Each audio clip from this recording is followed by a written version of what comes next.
Michaels.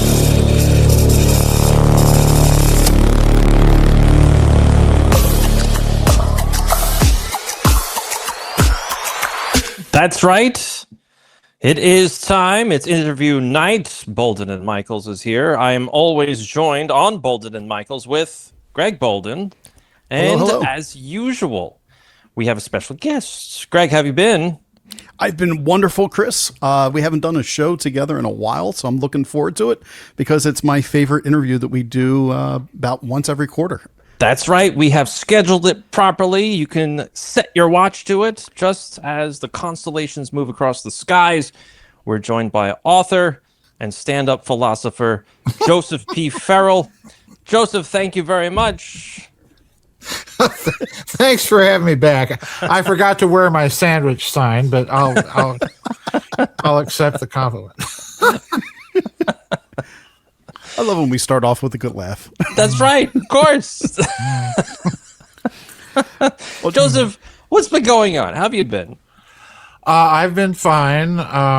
Dodging bad weather reports. I just was sharing with Greg and trying to do a little research on a new book. I think I finally figured out how to make this book come together. So yeah, hopefully I'll be able to get into the writing groove sometime in the next couple months and finish it. Yeah, I know. You've been showing a little ankle on other shows that you are trying to create. I am trying. It's a difficult book. All the books are difficult. This one particularly.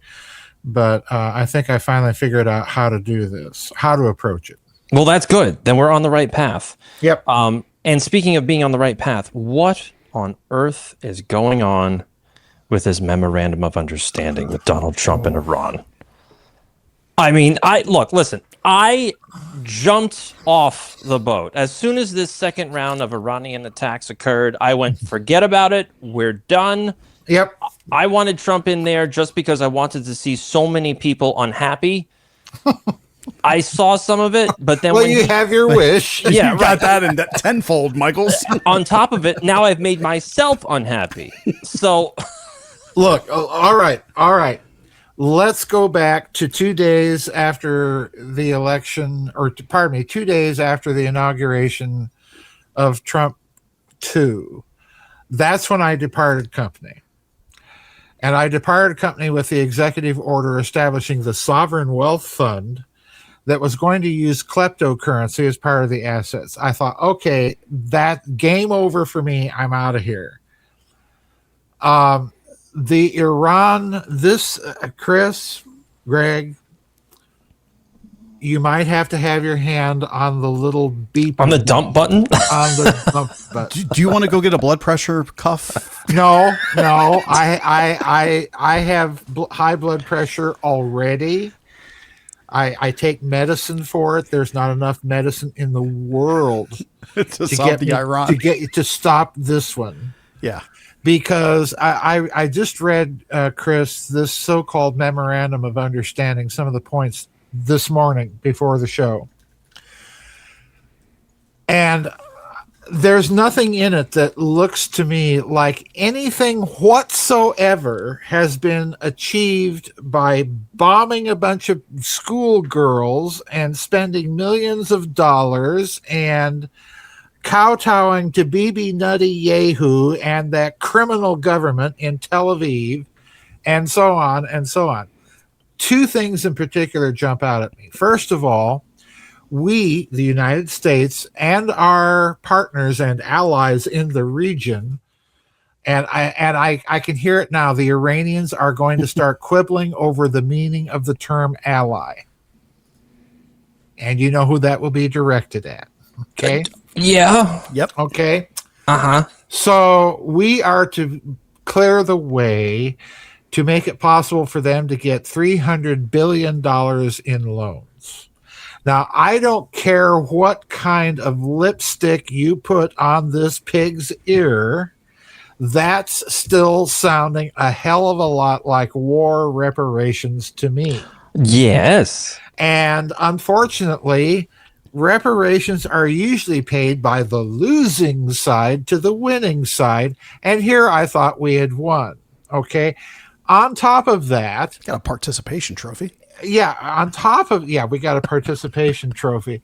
On top of that, we were assured that their nuclear program is devastated. Now they're undertaking the same thing that they've been under, this lying, brutal regime, which it is undertaking to not build any nuclear weapons or so on and so forth, which is what they were telling us before. So after bombing their nuclear program into oblivion, burying all that uranium, they undertake to do the same dang thing, but give us $300 billion.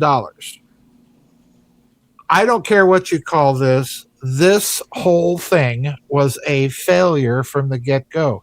And I go back to all those pronouncements that were being made after the bombing started. Well, regime change is on the way.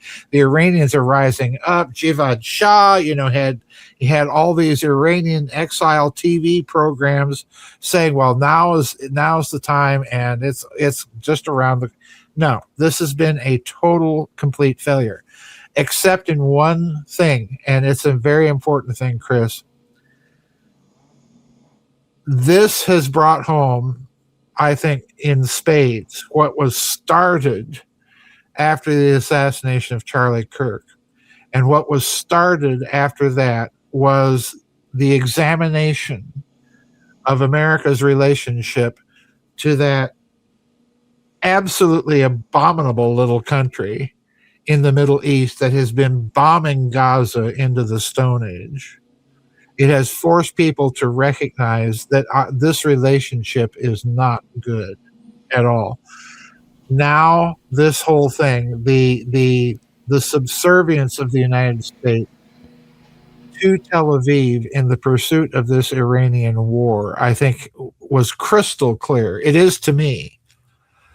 And I think it has, at least there's one good thing to come out of it, and that is this country is re-examining that whole relationship.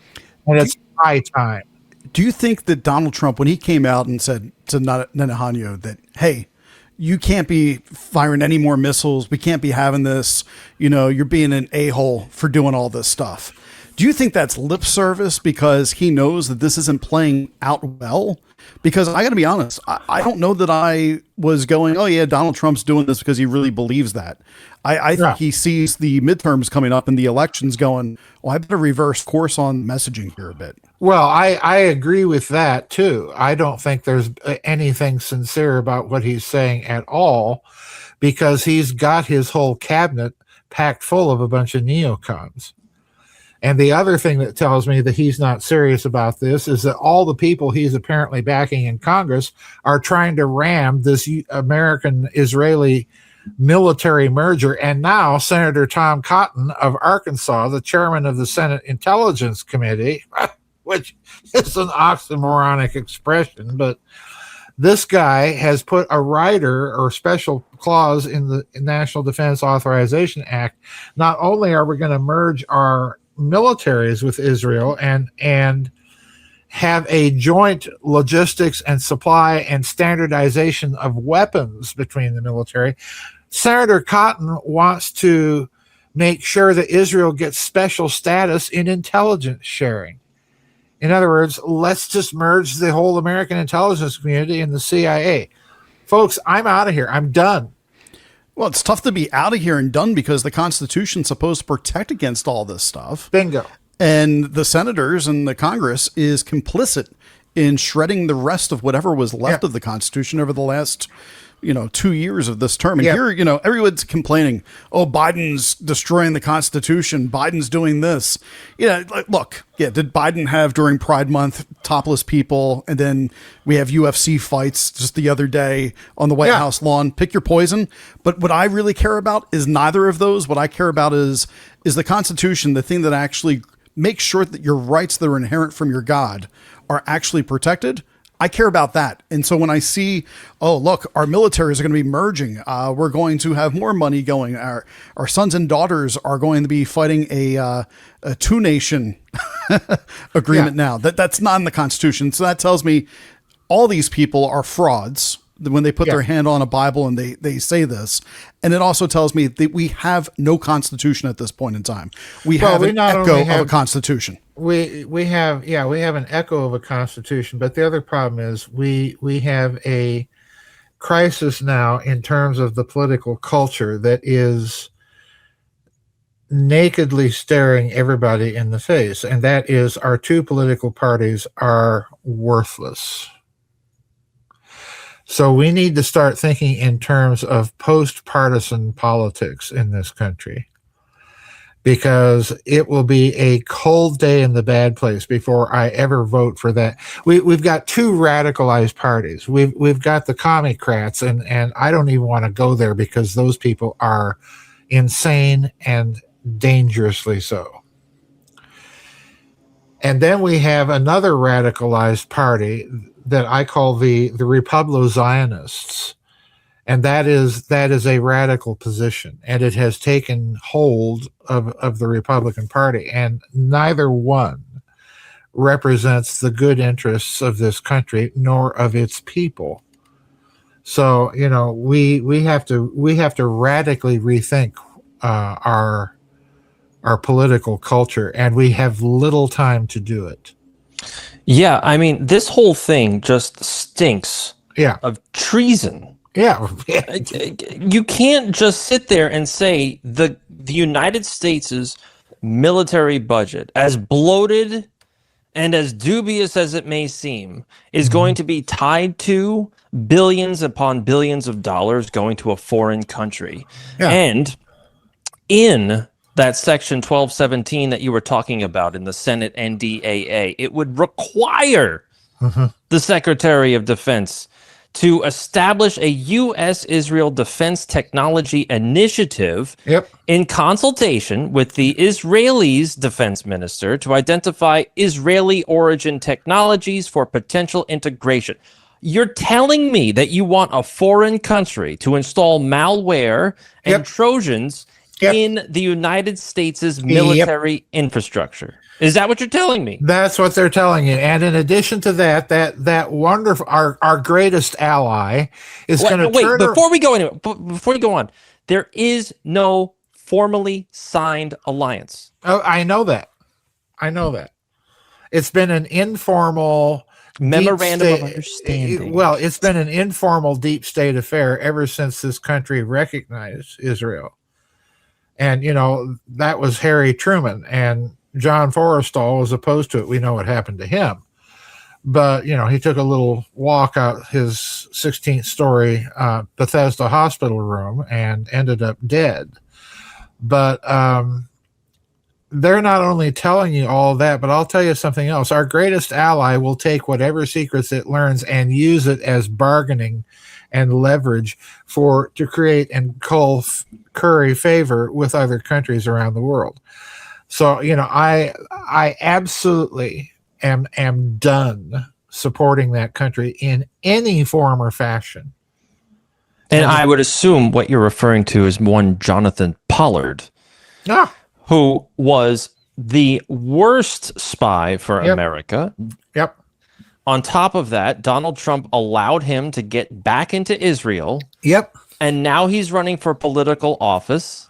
And he's basically saying we should just take over the Middle East and we shouldn't be ashamed of nukes.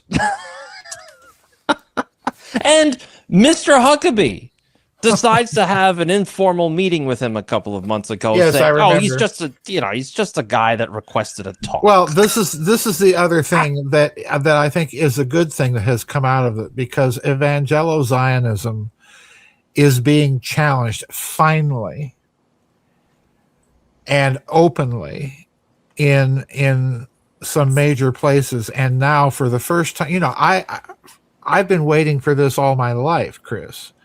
I was trying to tell the Evangelo Zionists that I went to college with that your doctrine is a heresy. It is not part of the original deposit of the Christian faith and never has been. This whole doctrine that, you know, you've got to bless Israel to receive blessings from God, that was set aside by the new covenant, which is called Christ. It has nothing to do with that little Upstart. country, that upstart country in the Middle East. Nothing. It has nothing The to do with upstart. it. Absolutely So nothing. all of this blessing and cursings business that we're hearing from Huckabee and from Ted Cruz, this is straight out of the Schofield Reference Bible. Correct. It is not Roman Catholic doctrine, Not at all. nor Presbyterian, nor Lutheran, nor Anglican, nor Orthodox, Coptic, Nestorian, Armenian, or anybody else that It's just has not a sound tie. theology. It's just not sound theology, period. And I would like to throw in the phrase Judeo-Christian into the mix. If I hear no that such one more thing. Yeah, time. bingo. No such thing.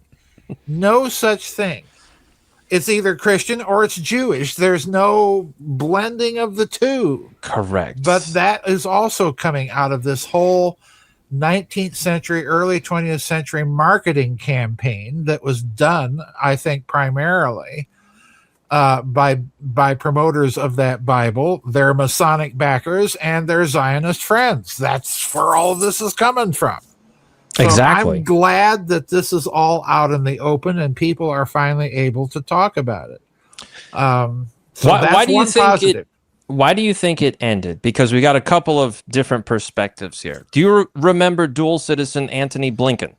Yes. Okay, so Mr. Blinken was on CNN, of all places, and he said one of the reasons why Trump ended this thing is because the Pentagon literally ran out of ammo. I can believe that. I can believe that too. Trump also said that one of the reasons why he's deciding to rein in Israel, obviously I'm paraphrasing and editorializing, is because Israel is demolishing apartment buildings just to get one person. My question to Mr. Trump is, where the flying F have you been for the past 2 years looking at Gaza? So why do you think this has all come to a unofficial ending? Well, I think, as I say, I think there's two principal bellwethers that have created the cultural conditions in this country where it's now okay, and it's only going to increase. It's now okay not only to criticize Israel, it's okay to examine the American relationship with that country, and it's now okay to talk openly and publicly about Evangelo Zionism and the bad false theology behind it. And the two events, I think, were the Charlie Kirk murder, because not so much the murder itself, but the examination of the federal story of the murder by people like Candace Owens, Baron Coleman, Coach Collin, people like that started digging into that. And the more they dug, the more they kept seeing prima facie evidence that was pointing to Israeli involvement, not the least of which was that meeting that supposedly Kirk had with some of his big Zionist backers. And he walked away from them. And that was mere days before he was shot. So people have latched onto that. That created enough of a critical mass that people started examining the relationship with Israel. And then bang, we had the October 7th attack on Israel, which at the time I said, okay, what they did, what Hamas did to the Israelis that it attacked was brutal and barbaric. Let's never forget that there's another partner in this story, and it's called Islam, and it is not a friend to the West, period. Period. It is not. No argument from here. But you cannot tell me that the most technologically surveilled and secure border in the world, namely Israel's, was able to be penetrated that easily without their knowledge. So that was a let it happen on purpose scenario. That's what it was. So, yeah, I'm with you, Chris. Where were you, Mr. Trump, when that genocide started and there's no other way to qualify it, when that genocide started in Gaza? Well, he admitted to Netanyahu in his statement. He said, I protected you from war crimes. They wanted your head, and I kept you out of jail. Yeah. Okay, well, if you're telling somebody I kept you out of jail, then you're admitting that the person had valid charges against them. Right. So that's the second thing that I think created this bellwether that has now brought out into the open and for public discussion the relationship of this country with Israel. Now, it's not going to change in the two so-called political parties nor their radicalized leaderships overnight, but it certainly has for the American people. And the other problem that Israel is now facing is the backlash from its own people. Because now it's becoming very clear, if you're Jewish, you're not automatically backing the policies of this government in Tel Aviv that is completely out of control. So in other words, the backlash against their own people because of these policies is I think the other thing that you're going to see increase dramatically in the next few months. I'm not so sure that the policy will change because Netanyahu It won't change overnight, no. No, but Netanyahu's main political opponent has already been making the rounds, and he's been saying that even though, I oppose Netanyahu, his administration is pretty much done because he's got a thin majority in the Knesset to allow him to do what he's still doing. His main opponent's main argument is that Netanyahu is not strong enough to finish the job.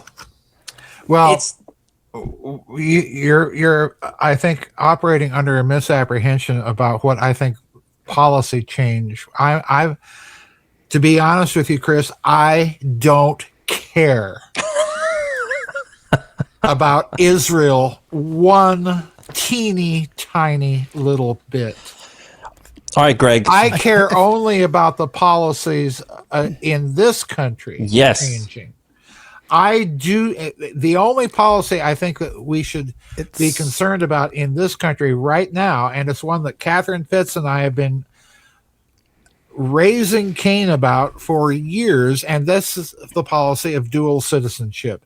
Not one person ever should have dual citizenship in that country or any other country and this country. Your loyalty is either here or there, and that applies to money. If you hold a dual citizenship, you should not be able to legally give one red cent to any American political candidate, period. So we've got a Jewish Zionist millionaires that's donating money to Donald Trump, and I'm saying no, no, and they do the same with the Democrats. So no more of that. The first thing we need to be concerned about, and I just did a blog on my website last week. There's a site called Targeting AIPAC or something that tracks AIPAC donations to every American political candidate, and by golly, go make use of that, folks. And if they have one red cent from that little country, I'm so close to using some choice German, but anyway. Greg, since Joseph doesn't care about Israel, dump out of the last 24 minutes. We'll start over.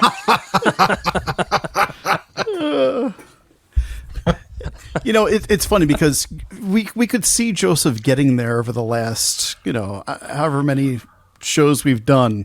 There was like a couple foreshadowings of where this conversation was eventually going to go. But Joseph's finally unleashed. This is Farrell unleashed today, and I appreciate it. He's got to take off the chapeau. He's got yeah. It's almost like Farrell is actually America first. Woo. Oh, wow. What's that? I have never been anything else.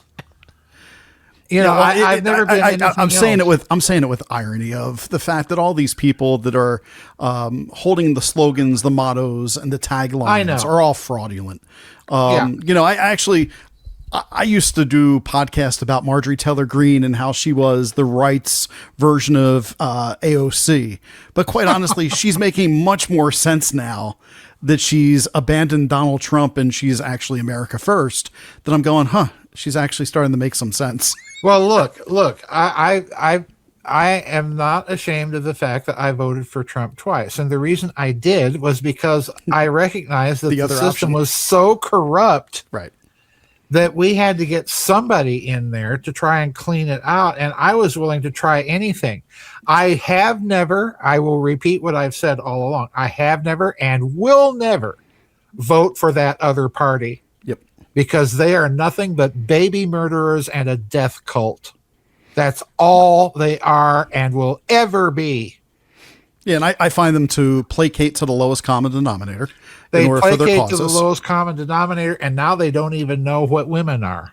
Yeah, they don't know what women are, and they always feel that they have the moral authority over everybody else while not standing in actual sound morals to begin with. Yeah, I have nothing. I have no use for them. So it was a desperation move on my part, and yeah, it failed. And Yes, like I say, I walked away from him with this sovereign wealth fund, and we're going to have kleptocurrency as part of the assets. Oh, really? Computer blitz for assets. And now what do we have? We have the aptly surnamed Larry Fink, who's talking about tokenization of assets and everything else. So, I mean, come on. No. Did you see who's behind the new Trump accounts? I the shuddered. Treasury awarded? Robinhood. Robinhood Securities got awarded the contract. And, I brought this up with a couple of friends, and they're like, oh, well, it all was above board. It had to go through the Treasury office. And I'm like, Joseph, actually, this would be a good conversation for you and Catherine Austin Fitts in the future. You should bring that up and ask her, how do you feel about a privatized company like that winning a contract that is going to be awarded within administration? I let Catherine she's entirely on her own. Whatever she wants to rant about, I'm right there. Because chances are she picks her rants very strategically. Right. So Unlike far be it for me to give rant advice. Well, unlike Chris and I, we actually have a dartboard. We just throw darts, and wherever it lands, that's the topics for the day. That looks good. Yeah, sure. Let's roll with it. Sometimes we do it during a show. Exactly. Actually, we have many times. I can't believe it. We used to have a spinning wheel of random topics of the headlines, and whatever the wheel landed on, that's the topic we spoke about. And we had a public for everybody as we did it. It was great. So wait a minute. So this idea of tokenization, there was a guy by the name of Simon Dixon. He's an angel investor. He's got money. He's a former investment banker, and he made the rounds. He was on an interview. I don't have the name of the interview, but I'm looking at the video, if that makes any sort of sense. So he claims... Not really. We can't see your video. Yeah, I know. And I can't share my screen to my ire because it's just not working with the browser I'm using. Anyway, assets are going to become harder and harder to own as a result of AI, he says. Now, couple that with tokenization, where they won't even let you own the asset. They want the custodian to own the asset, and you own the token. Right. And further, he says, the trend that I'm looking at is that we're looking at a hidden wealth transfer. So the headlines during this whole thing will say to you, everything's getting cheaper. So think about this for a second. You own nothing. You get to own the token. And that could be taken away from you because it's a digital blip, right? Yes. Greg, what were you going to say? So before Joseph responds to that, I want to add on. I actually got pretty much scanned by crypto early on. There was another small company that went bankrupt from investors, and they deemed that they were doing illegal things. And so they've had multiple settlements. I think I've gotten checks for about $140 at this point in time. But the point that I've made is every time I was purchasing crypto through this service, there should have been a token that was assigned to me. When they filed for bankruptcy, that token didn't just disappear. So I got robbed, as well as millions of other people in this country got robbed as well, because someone's holding the frickin' token right now, despite the fact that they said they filed bankruptcy. And I think that that is one of the most corrupt things that opened my eyes to what cryptocurrency is, a total scam in the way that it's being rolled out to people. You own nothing. When you invest on these platforms like Schwab or anywhere else, putting crypto to the place, you have the illusion of wealth. but it's somebody else that's actually cashing in. And these people that are being assigned these contracts, they're all part of the technocrats. Yes. They're all the people in the, billionaire class. It's not people that have our best interest whatsoever. And they sure as hell don't have our country's best interest. Look, I don't know where to begin with my anger, frustration, and hatred of this scam that's being rolled out now, and under the guise of kleptocurrency, as I like to call them, digital cashlessness, social credits, whatever, tokenization, it's all the same thing. Let's put it this way. What you're looking at is they are literally trying to create a Soviet system of money. Why? Because let's imagine you have a 1 ruble note in your hands right now from the Soviet era. What does that 1 ruble represent? Well, according to Marxist doctrine, which was official Soviet doctrine, that was a tokenized asset of the people and their ownership in the total wealth of everything in the country. That's what the ruble was.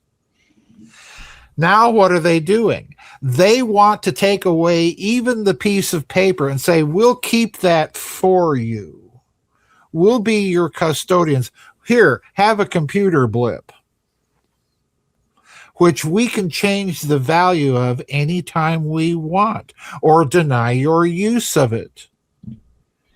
So, folks, if you're falling for this, this is what tokenization is. What they're trying to do is turn you and everything you own as an entry on their ledger sheet, and then they're going to create a unit of currency that's going to be a computer blip to represent the worth of that tokenized asset. In other words, none of this would be possible. None of it would be possible without computers and the digital age.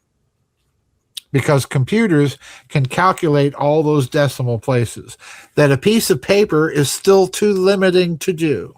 That's why they want to custodianize everything. And by the way, if you think Greg is lying to you, go buy a share of stock of any company you wish on the stock market and try to get a stock certificate that testifies that you are the owner of this share of the company. Yep. You have to go to DTCC. Not going to happen. Right. Yep. Not going to happen. So let me ask you this about tokenization, because it seems as though they are making an end run to create a value for every single physical thing on this planet. Yes. The air you breathe, the global commons, waterways, the earth beneath your feet, trees, how many times you flush the toilet, doesn't matter. Yep. Do you think that there is some other reason why they want to tokenize everything? The reason why I ask this is because it seems as though this is not entirely human from my perspective. Why would you want to come up with a total amount of assets or resources for a whole planet unless you had to balance some kind of book? And with who? Bingo.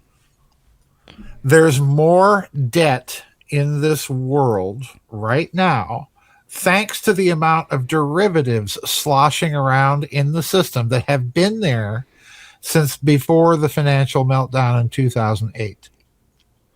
The bad paper on the books is in the quadrillions of dollars. That's several multiples more than the entire, here it comes, Greg or Chris, than the entire gross domestic product of the entire planet. So what they're doing is the asset grab that banks always do in bankruptcies. The real question is, who is the creditor? Right. It's not them. Exactly. That's the point I'm trying to make here. It's look. Who though? That's where I'm trying to go, because like I said, we're getting there.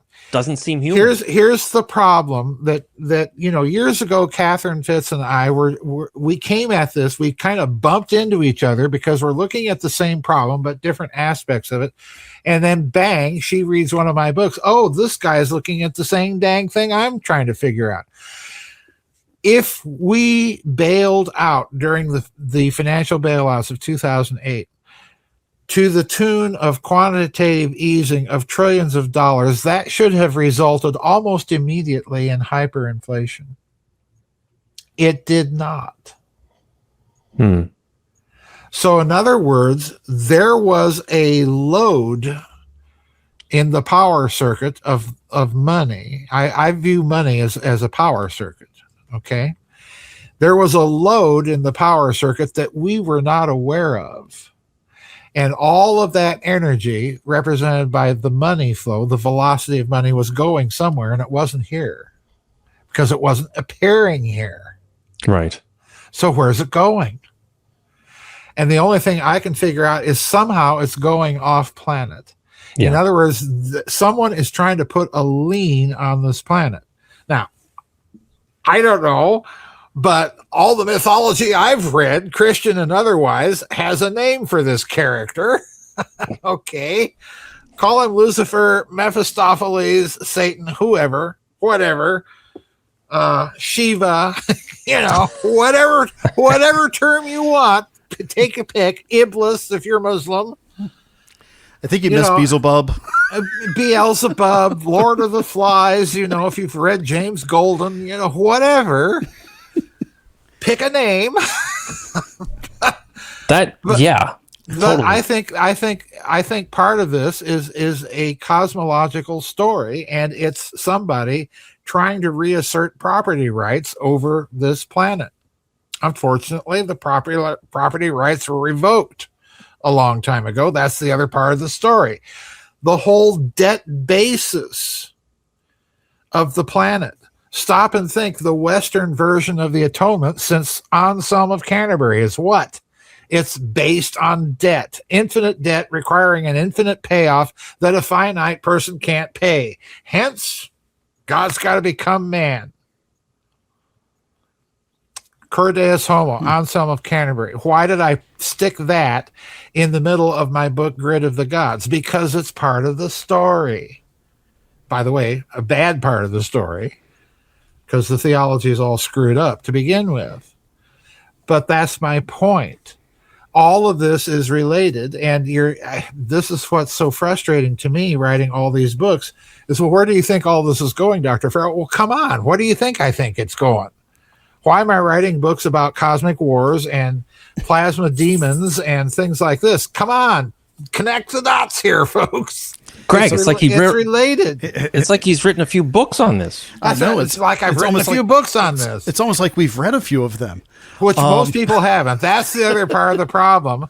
Is the American public is lazy. They want everything in sound bites. Well, they want podcasts like this right now to sum it all up in 5 seconds, what took you decades to put together. And the devil is always the devil. Podcasts, cliff notes, interviews, those are the summaries to get you into studying the details. Once you see the details, you're much better off and much more able to see what's going on. The devil is always in the details.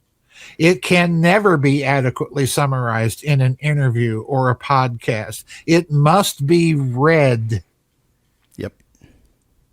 It's also the reason why we always do long form with you. We don't try to do, hey, can we talk to you for 20 minutes? No, it can't be done. Yeah, I can't because I'm too much of a chatty Cathy anyway. So, Well, I find that I've been going back and looking at previous podcasts we've done with you and interviews. And I don't know, maybe it's like the point that of where I am in life right now. I'm 47.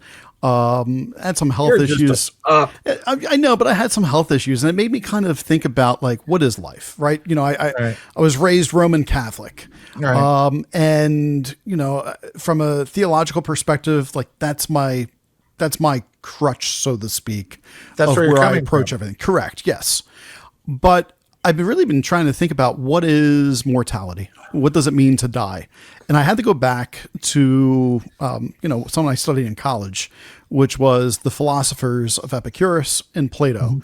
Mm-hmm. And Epicurus, there's basically two different ways you could look at death. Epicurus would basically say, when you die, your consciousness dies with it. Your soul is not immortal. Your soul dies with it. Just as you did not remember life before, you will not remember life after. But you mattered. Like Epicurus still believed that, like, live your life well, but he was a little bit more given to your vices because you only get one chance to live.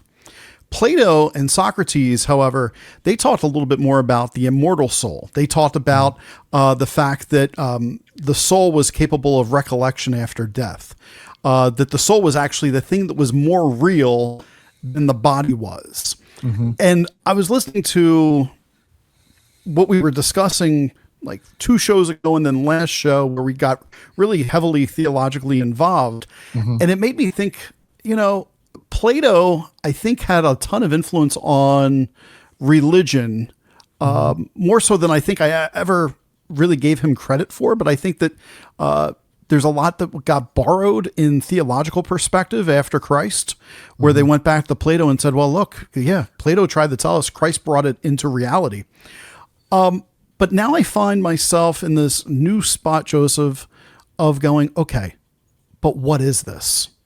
Like, I understand the philosophical element of it. I understand the teachings of Christ. But what does it truly mean to be a human being, or what is the soul? And so I've been journaling and reflecting, and this is what I wanted to talk to you about today, because I think it goes the demon of the ether. Mm-hmm. Largely, we're plasma beings. We call our blood, right? Plasma within our blood. Mm-hmm. What we are made up of is all of the matter of the stars. Mm-hmm. And I told you, I think our very first interview we ever did with you, I teach audio, radio, video engineering, and we only see 0.0003% of everything on the wavelength spectrum. Mm-hmm. We still haven't really figured out what is unobserved. Mm-hmm. And so I guess within all this, right now we're in tune to have this conscious experience in this podcast conversation. Our brains are able to tune into these. But Demon of the Ether really talks about plasma as an intelligent being, meaning that when we die, our intelligence does not die. It's into this unobservable part of that wavelength. And science is starting to catch up, I think, to all this. I saw this article and I was like, this is wild what this is actually telling us.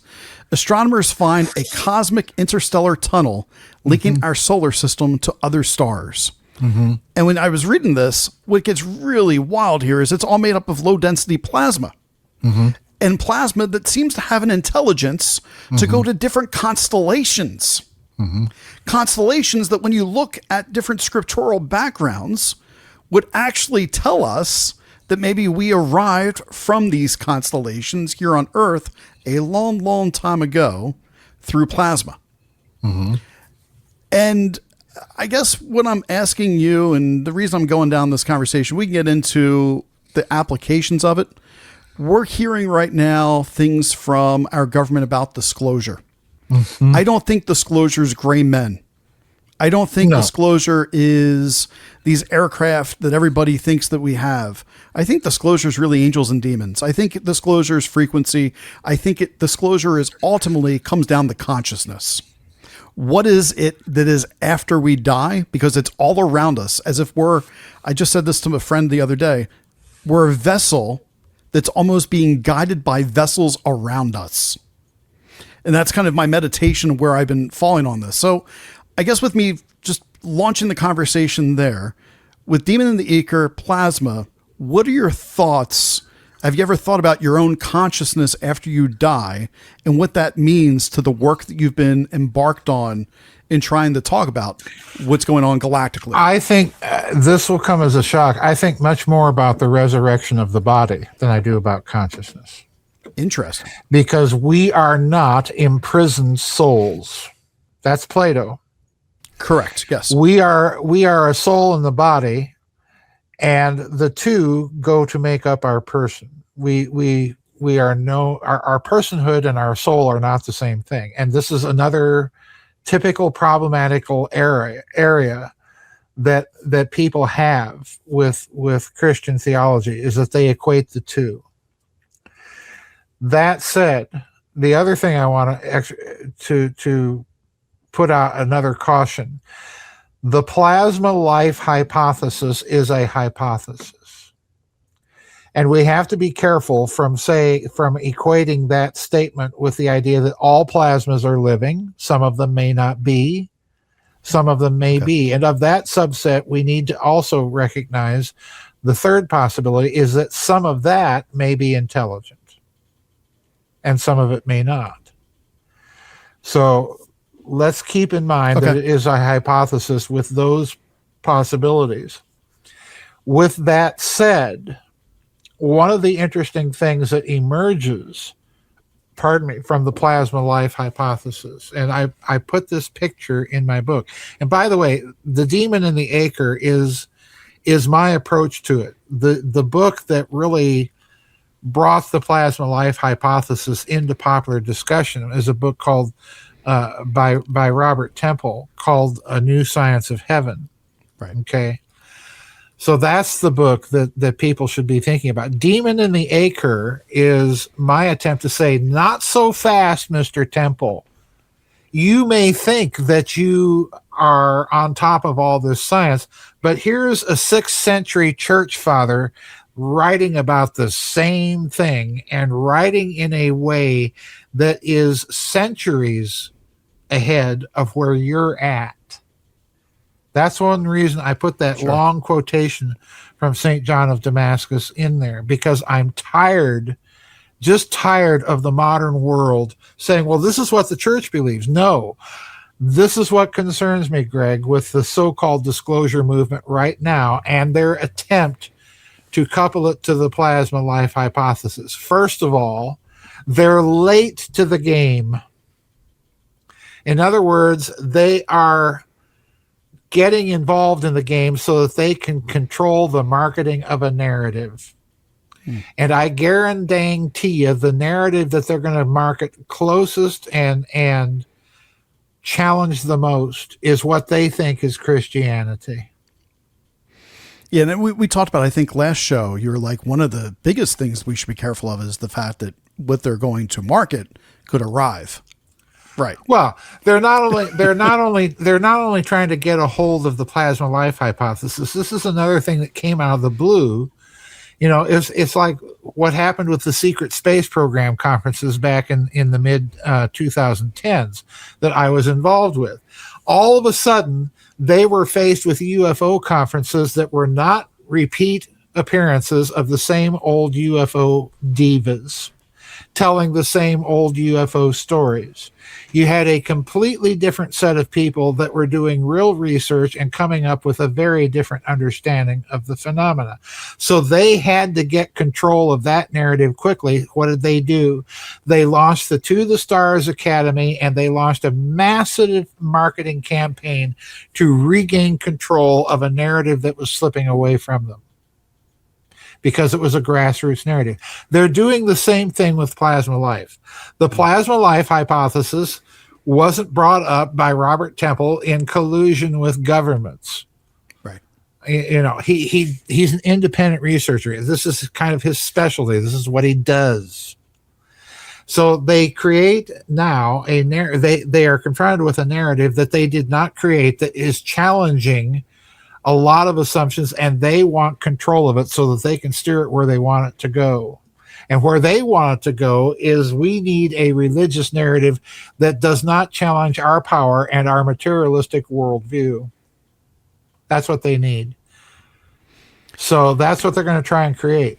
I would urge people, if they start coming out and telling you, well, this is what we found out about consciousness in our secret super studies, be very skeptical. I'm not saying that they're not legitimate. I'm just saying be very skeptical of where they want to take it. Well, I mean, so that was the other part. We've had throughout the course of time, lots of people talk about what is consciousness, and then Right. tapping into what I was telling you before the show, like remote viewing, the Monroe Institute, the Gifted program. And I'm just going to bring this up. I know I showed it to you before the show, but I'm going to bring it up for everybody else. This to me seems like a dangerous document at times when I Oh, yeah. looked at it, right? So it's from 2003. The CIA basically opened this up, but there's plenty of things that are not able to be consumed by the public from the Monroe Institute. But back in the 1970s, the Gifted program, and this ran for many, many years, they would bring students that were seen as IQ gifted and try to teach them about upper levels of consciousness. And they would do that through affirmations. And I'm actually, because of the stuff that's up on the screen, I'm not even going to hold these up here. If people want to look into this, they're more than welcome to do so. But I do want to go to the parts here, which I think Michaels would find interesting. Michaels, if you look at this image here, resonant breathing exercises, it's almost like chakras. And I know that would probably bring you in, swirling around the head, right? Yep. Exhaling through. But the clock orientation that's stuck in this is what really stuck out to me. Consciousness, viewing the clock from the front, we see it this way. But if we were to turn the clock to the side, consciousness is actually a fourth dimensional type of being, right? And the fact that our government was teaching people to leave their bodies and to view things that were not in front of them, and successful with it. That's the part that I think people need. If you're going to write this off and say, oh, this is, a bunch of hoopla over nothing, there was success in this program. And so this is the part that really intrigues me about disclosure. Is disclosure going to be messing instead with this fourth dimensional energy of consciousness? And it has nothing to do with aliens. And then that goes to what we spoke about last show. All of a sudden, we'd have to start talking about, what is the CERN lab actually doing that just got shut down, right? It all then ties together energetically. So, yeah, that's kind of what I wanted to show you. And I have a couple more things that I'll go into, but I just want to, Michaels, feel free to jump in too. Well, I think what this program tries to do, right? It appears as though that the GATE program. I knew a few people in the GATE program when I was in elementary school. It was really just trying to figure out whether or not these kids had some kind of ability. So they would allow them to take these tests about trying to predict the next shape that would show up on the screen, or they would hold a card up and all of that. To me, I think that what you're really looking at here is that there's some level of disclosure that potentially could occur, whether the powers that be want it or not. And so they're just trying to get ahead of the narrative, right? So let's assume there's multiple types of species that could be put in front of us. The powers that be want us to focus on, 4. That's the number that I heard. Reptilians, Nordics, Greys, and then plasmoids, right? Bipedal, whatever. I think ultimately this is another sham. And what they're also trying to do is that they're potentially trying to tap into this supposed plasma energy, because you reference in The Demon in the Ether something called ether luminiferous. And I think what they're trying to do personally is, if you can tap into that, then you could potentially manipulate a whole planet, whether you're using 5G networks, CERN, 5G satellites, or whatever. And so they want to make sure that this awareness and this natural disclosure, this natural progression, gets sidelined and incorporated into their narrative, hence the GATE program. Yeah, I'm going to go a step further, though, Chris. I'm going to say it's not a sham. There's actual reality in this. It's how it's going to be used. Correct. Right. The disclosure narrative from the government is a sham. I just don't want the audience to hear, oh, this is all a sham, we're making this up. No, I don't think we are. Yeah. This stuff is very real. There are reasons that throughout history, people have been cautioned not to try these types of things because they are real. C.S. Lewis and the projection of the soul out of the body writes about that in That Hideous Strength. It's not new. It's not new. The ability to see things at remote distance, remote viewing, that's real. What people have to remember, and I'm going to say something here that may come as a surprise, within the Eastern Orthodox monastic tradition, there is a tradition called hesychasm. And hesychasm relies a lot on breathing. And the goal is to bring the mind into the heart. In other words, it's not to project yourself outward. Wow. Is to bring yourself back from all of those projections and interior conversations into a state of quietness and locate and seat the mind in the heart with the goal, here it comes, of unceasing prayer. So in other words, all this stuff is real. And those very same fathers that will write of unceasing prayer are also the same fathers that will tell you all this other stuff that you're talking about is real. Don't do it. If it happens to you, don't seek it. Just acknowledge it. Move on. Continue. But it raises an interesting question. And it goes back to what you're talking about, Greg, and soul and consciousness. And I have a question I want people to think about. Don't give me the American snap answer. Oh, well, I read such and such a book in the grocery store aisle, and here's the answer. No, this is not that kind of question. Okay. This is a question to think about. This is a question to pray about. Are you still a person when you're unconscious? I journaled about this. I love it. Are you still a person? Notice I didn't say soul. Yep. Are you still I'm not concerned about any of that. Are you still a person when you're unconscious? And what happens to that unceasing prayer when you die? Is that prayer still going on? Why are we told to pray for the dead? Why? Is it because, well, the soul is immortal because Plato said so? No. If you're thinking that way, you're doing philosophy. If your answer is philosophical, you're not doing theology. There's another answer. There's another reason entirely why you pray for the dead. Why? I believe there's a statement in 1 Corinthians that some people are baptizing people for the dead. And the Mormons still do it, as far as I've heard. Oh, really? So the question is, why? What does that mean? What is it telling you about your personhood? Your body is in the grave, rotting away.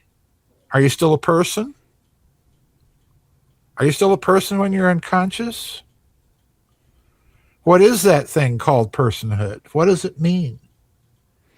Better get that one right, because if you can't get that one right, all the philosophy about consciousness and Plato's forms and everything else falls by the wayside. And if you don't get that one right, you're going to commit a lot of problems in your legal system. What are corporations in Western law? Why are they persons in Western law? Why? Could there be something theological about that? Maybe so. Got to go back to the evil people at the Council of Nicaea twirling their mustaches and saying, oh, let's invent something impossible for them to believe and then force them all to do it. Is that what's going on? So I guess I'm gonna pose a question. I think this, Graham, I am gonna pray on that because I think that's a phenomenal thing to meditate on. Do you believe that we are primarily biological beings, that we are, I'm going to give you a couple of options here, bioplasma interfaces, or something even more fundamental that's interfacing with this larger field that we're trying to understand that's almost imperceptible? we have trouble perceiving. I believe that mankind is in the image and likeness of God, and therefore, not just the abstract, there's a biological component to that. Got to think about that one carefully. St. Justin Martyr said it very clearly in the 2nd century. That's a clue. Okay? Because of that fact, mankind was designed deliberately to be at the exact midpoint of all of creation. In other words, mankind was designed to be a mediator, designed to be a priest. We were to reflect God to the rest of creation and mediate God to the rest of creation. That's why we were given dominion over the animals. And by the way, that should tell you something about the rest of creation in relationship to God. It's not just there by accident. It's not just there as something neat that we can observe in a zoo. And by the same token, we were to reflect all of creation to God. In other words, we were the link. And when we fell and introduced death into that thing, the whole cosmos was affected. So in other words, I mean it when I say that the cosmic war had mankind as both the battlefield and the prize. I mean it. I'm going to take you to a 4 a.m. session here then. This is good. So in The Demon and the Acre, you connect patristics in descriptions of angels and demons. Yes. You talk about their immaterial materiality, Right. the fact that they can be shape-shifting localities, entanglement-like communication between. Golly, where have you heard all this before? Exactly. You see, I know you know where I'm going. That's why I said we're going to the 4 a.m. part. But I'm going to take this to the philosophical approach. Okay. Could Plato's forms or the soul, let's just put it directly in the language you and I use, relate to these energetic realities through that image of God that you're saying? Sure. And could that be what ancient people actually interacted with? The ancient people were, when they didn't have all these cell phones and all this distractions, that they were actually interacting on an energetic level in a much more attuned way than we're capable of. Possibly, but with a caution. I'm gonna give two cautions. It's fairly popular and has been since the 19th century, thanks to world-renowned and scientific German scholarship, to point out the influence of Platonism on Christianity. But you should be aware that Stoicism influenced it, Aristotelianism influenced it, and if you're going to pick out one Greek philosophical school that really influenced it, that would be Neoplatonism. And by the way, most of those influences were negative. And if you study church history carefully and closely enough, you'll discover that most of it is trying to get rid of those influences. All right. Sometimes now successfully, sometimes not so successfully. But those influences are there. And there's a reason that they're there that I think is itself intensely theological. But if you were to ask, okay, what is your primary view of man? Well, to go back to that question, my primary view of man is not that he's a bioplasmic entity or anything else. He is both a spiritual and corporeal creature by design. We are not human without this bag of water that we carry around with us. Equally, we are not human without this extreme intelligence that got crammed into this gray noodle, but still doesn't exist solely and completely there. It's also out there somewhere. So we're not completely human without both our parts, so to speak. That's what makes us human. Mm-hmm. We're not angels. We're not disembodied spirits. We're not imprisoned souls, and so on and so forth. Our soul wraps our body rather than is imprisoned in it. So that would be my first reaction. And the second part of your question was what? Refresh my memory again. So I was going basically how maybe in ancient times, people had less distractions, were able to be more in tune. Okay. Or ways to be in tune. Yeah, you're referencing Plato's forms or ideas. Correct, yes. The thing that I would caution people is beware. For Plato, those forms are eternal. Okay? I think you have to acknowledge the fact that those forms can be created eternals, kind of like angels are. You know, angels live forever according to the doctrine, but they begin to be at a certain point. Okay. So they're created eternals. They are an altogether different thing, an altogether different kind of thing than the uncreate energies of God. And that is a completely different subject. By the way, that whole idea is very unique to orthodoxy. It is not part of Western Latin scholasticism at all. So right there, you see a significant difference in what people hold or think about God. So I would caution people, don't associate the Platonic forms with those attributes of God, because it is entirely possible that those Platonic forms are themselves created entities, just like angels or plasmas would be.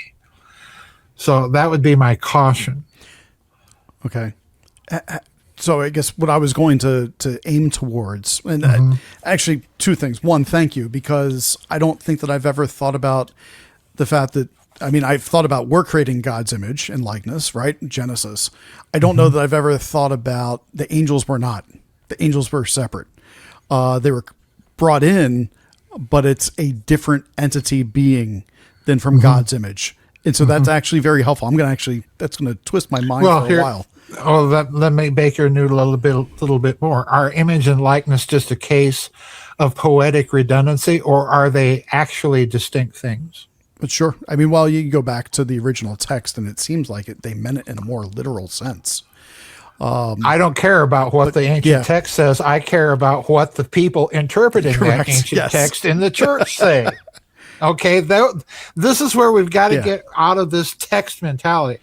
I want to know not what the contract says. I want to know how the parties to the contract interpret the contract. Correct. Okay, course of performance. This is why I'm not a Protestant. Right. And never will be. Because you cannot tell me that it took 1,500 years to figure out what that set of texts was trying to say. Okay. Right. Thank you, Martin Luther, but I'm not interested. Not interested. No sale here. Okay.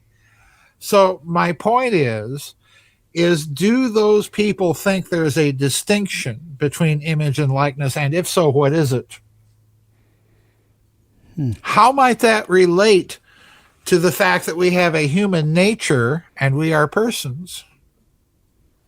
And if it's related to human nature, then where's the physical part of that? How does one be in the image of God physically? Now, believe it or not, these are all second century questions. I'm not making them up. No. Okay, I'm just tossing them out there they're part of the record. Are we going down a more theosophical approach that there could be a cosmic man and then a physical man? There is a cosmic man, but it ain't what the theosophers said. So what do you think it could be? He is Christ. Why? What's the cosmic problem? Death. Death. Yeah, debt is death. Yeah. Not debt, death. No. But no. We, by bringing death into the world, right? That's what we were talking about earlier. Right, That is bingo. a debt that needs salvation through Christ. Right. Yes, that's why I was using the word. It's a cosmic Correct. thing. There's a reason that you have 7th century patristic authors like Maximus the Confessor that will tell you, if man is a microcosm, if we are a small universe, then the universe, listen to his words, universe, the Greek word there is cosmos, okay? So you can't get much more explicit than that. Then the universe is a makanthropos. It's a large man. So in other words, is all this tied together? Yes, absolutely. If we are a microcosm and a mediator and therefore priests, what is Christ? It isn't. What's he doing up there at the right hand of the Father? Sitting around playing tiddlywinks, having a beer, and playing poker with his pals? No. Not that. He's exercising a priesthood. Interesting. So here's my final question. You ain't going to find it in Helena Blavatsky. No, definitely not. Definitely not. No. They don't want anything to do with it. No. So- One more thing, Greg, because then you can go on. But one. No, I only have one thing left. Yeah. Oh, then I will shut up. No, I just have one thing left from him. So because it's take me through. Like I said, I've just been journaling about this. It's going to give me a lot more food for thought, and hopefully Sure. the audience that's listening gives you food for thought as well.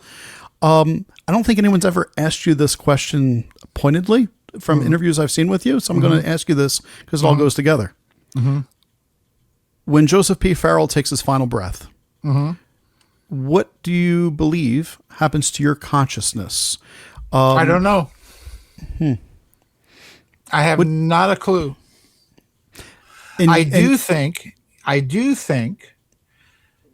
in some form or fashion that there's a little core or kernel of information that is so essential to me that is preserved.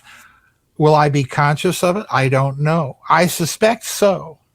And the reason I suspect so is we all have some sort of consciousness even when we're unconscious. Right. We simply can't escape it. And it's at those deepest moments that we're really not even thinking about our body or our senses or the internal conversation going on in our heads. We're still there. How it works, I don't know. Something is going on because we sure have a lot of people around the world that when they croak, they don't decay. For whatever reason, something's going on, and I defy the Victorian materialist scientismists that we've got in charge of the wonderful technocracies in the world right now, the Dr. Faustis, follow the science. Okay, well, explain that one to me. And Well, he I is the have science. yet to hear. Yeah, he is the science. Well, I'm the science, and it's just a fluke of nature. Well, okay, well, explain the fluke. Why is it a fluke? On and on we could go. I just something happens. I don't know. But I'm agnostic about it. I don't know. Would you be? Are you more of like a traditional burial or? Definitely. Yeah. Yeah, definitely. Just listening to your answer there, I would assume that would be what you would want. Look, I will freely confess I'm a bit of a Russian cosmist here. You know what Russian cosmism is? No, go ahead. No, Explain tell that, us. please. Tell me. Okay, well, there are people in Russia, have been for a long time. They're called the cosmists. And they're kind of, I don't know what you'd call them, mystical technocrats. Okay. I don't know how I'm better to put it. These are people that actually believe that technology will somehow give them the ability to help the resurrection along. So they go out and they talk about, well, we're going to have to figure out how to gather all the molecules of little Anastasia and bring her back together so she can, this is literally what they do. And as as a part of their thinking, some of them think, well, we'll just plant little bits of ourselves around, and it'll be little seeds of ourselves, and it's an extension of burying the body. Mm-hmm. But the reason I'm for that is Christianity is not the only religion that does that. Judaism does it. Islam does it. And if you go back, the Egyptians do it. And they do a really sophisticated version of it when you get right down to it. And the question is, why? Why do we have this thing in our heads that, we've got to place these people in the ground? I'm don't get me wrong, I'm quite certain that if God can resurrect the body, he can resurrect a body that has been charred and burned in a cremation furnace. It may be harder, I don't know, but all things are possible. Quite certain he can do. Yeah, exactly. But there's something about this custom that I think is very ancient, and it's coming from somewhere, and I don't think it's coming from an accidental place. So I'm one of those preserve the markers and traditions of your fathers sorts of guy, because I don't think I'm all that much smarter than the ancient Egyptians. Probably not. So gonna keep doing that. So when I say that I want myself shot out of a cannon, I'm being a little... Don't ask me to pull the lanyard. Yeah. Oh, I'll do it. I know you will. Yeah, I'll do it tomorrow. Here you go, Chris. have a good flight. Don't mind those initial G's; they disappear pretty quickly. We don't even have to wait till death, Chris. Let's do this. Yeah, let's just do it. We'll do it. Do it. Shoot me out of a cannon. Yeah, just you know what? We'll try and shoot me over a pool with a shark in it. Really bring back with lasers. That's right. Really bring back that phrase. I mean, there's a lot that we could take from all of this conversation, and whether you're talking about plasma or you're talking about the finality of life and whether or not that is the true finality or just a physical finality, there are so many places that we can go. I want to bring it back down a little bit with Wilhelm Reich. Mm-hmm. So Wilhelm Reich, because this kind of correlates to plasma too. Mm-hmm. Wilhelm Reich, for anybody that doesn't know, he was one of these individuals that history likes to try and bury, particularly the governments. He came across something called Orgone, which is essentially an orgasmic-like energy. It's almost like a plasma that human beings can emit in the moment of passion.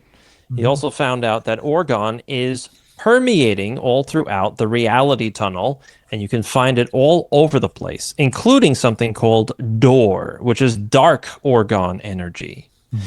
And he was involved in trying to manipulate this kind of energy. This is where you get people coming up with cloud busters to try and manipulate the weather. You put a whole bunch of copper pipes into a bucket, and then all of a sudden you've got sunny days. I'm not sure if it works with the chemtrails or not, but let's hope it does.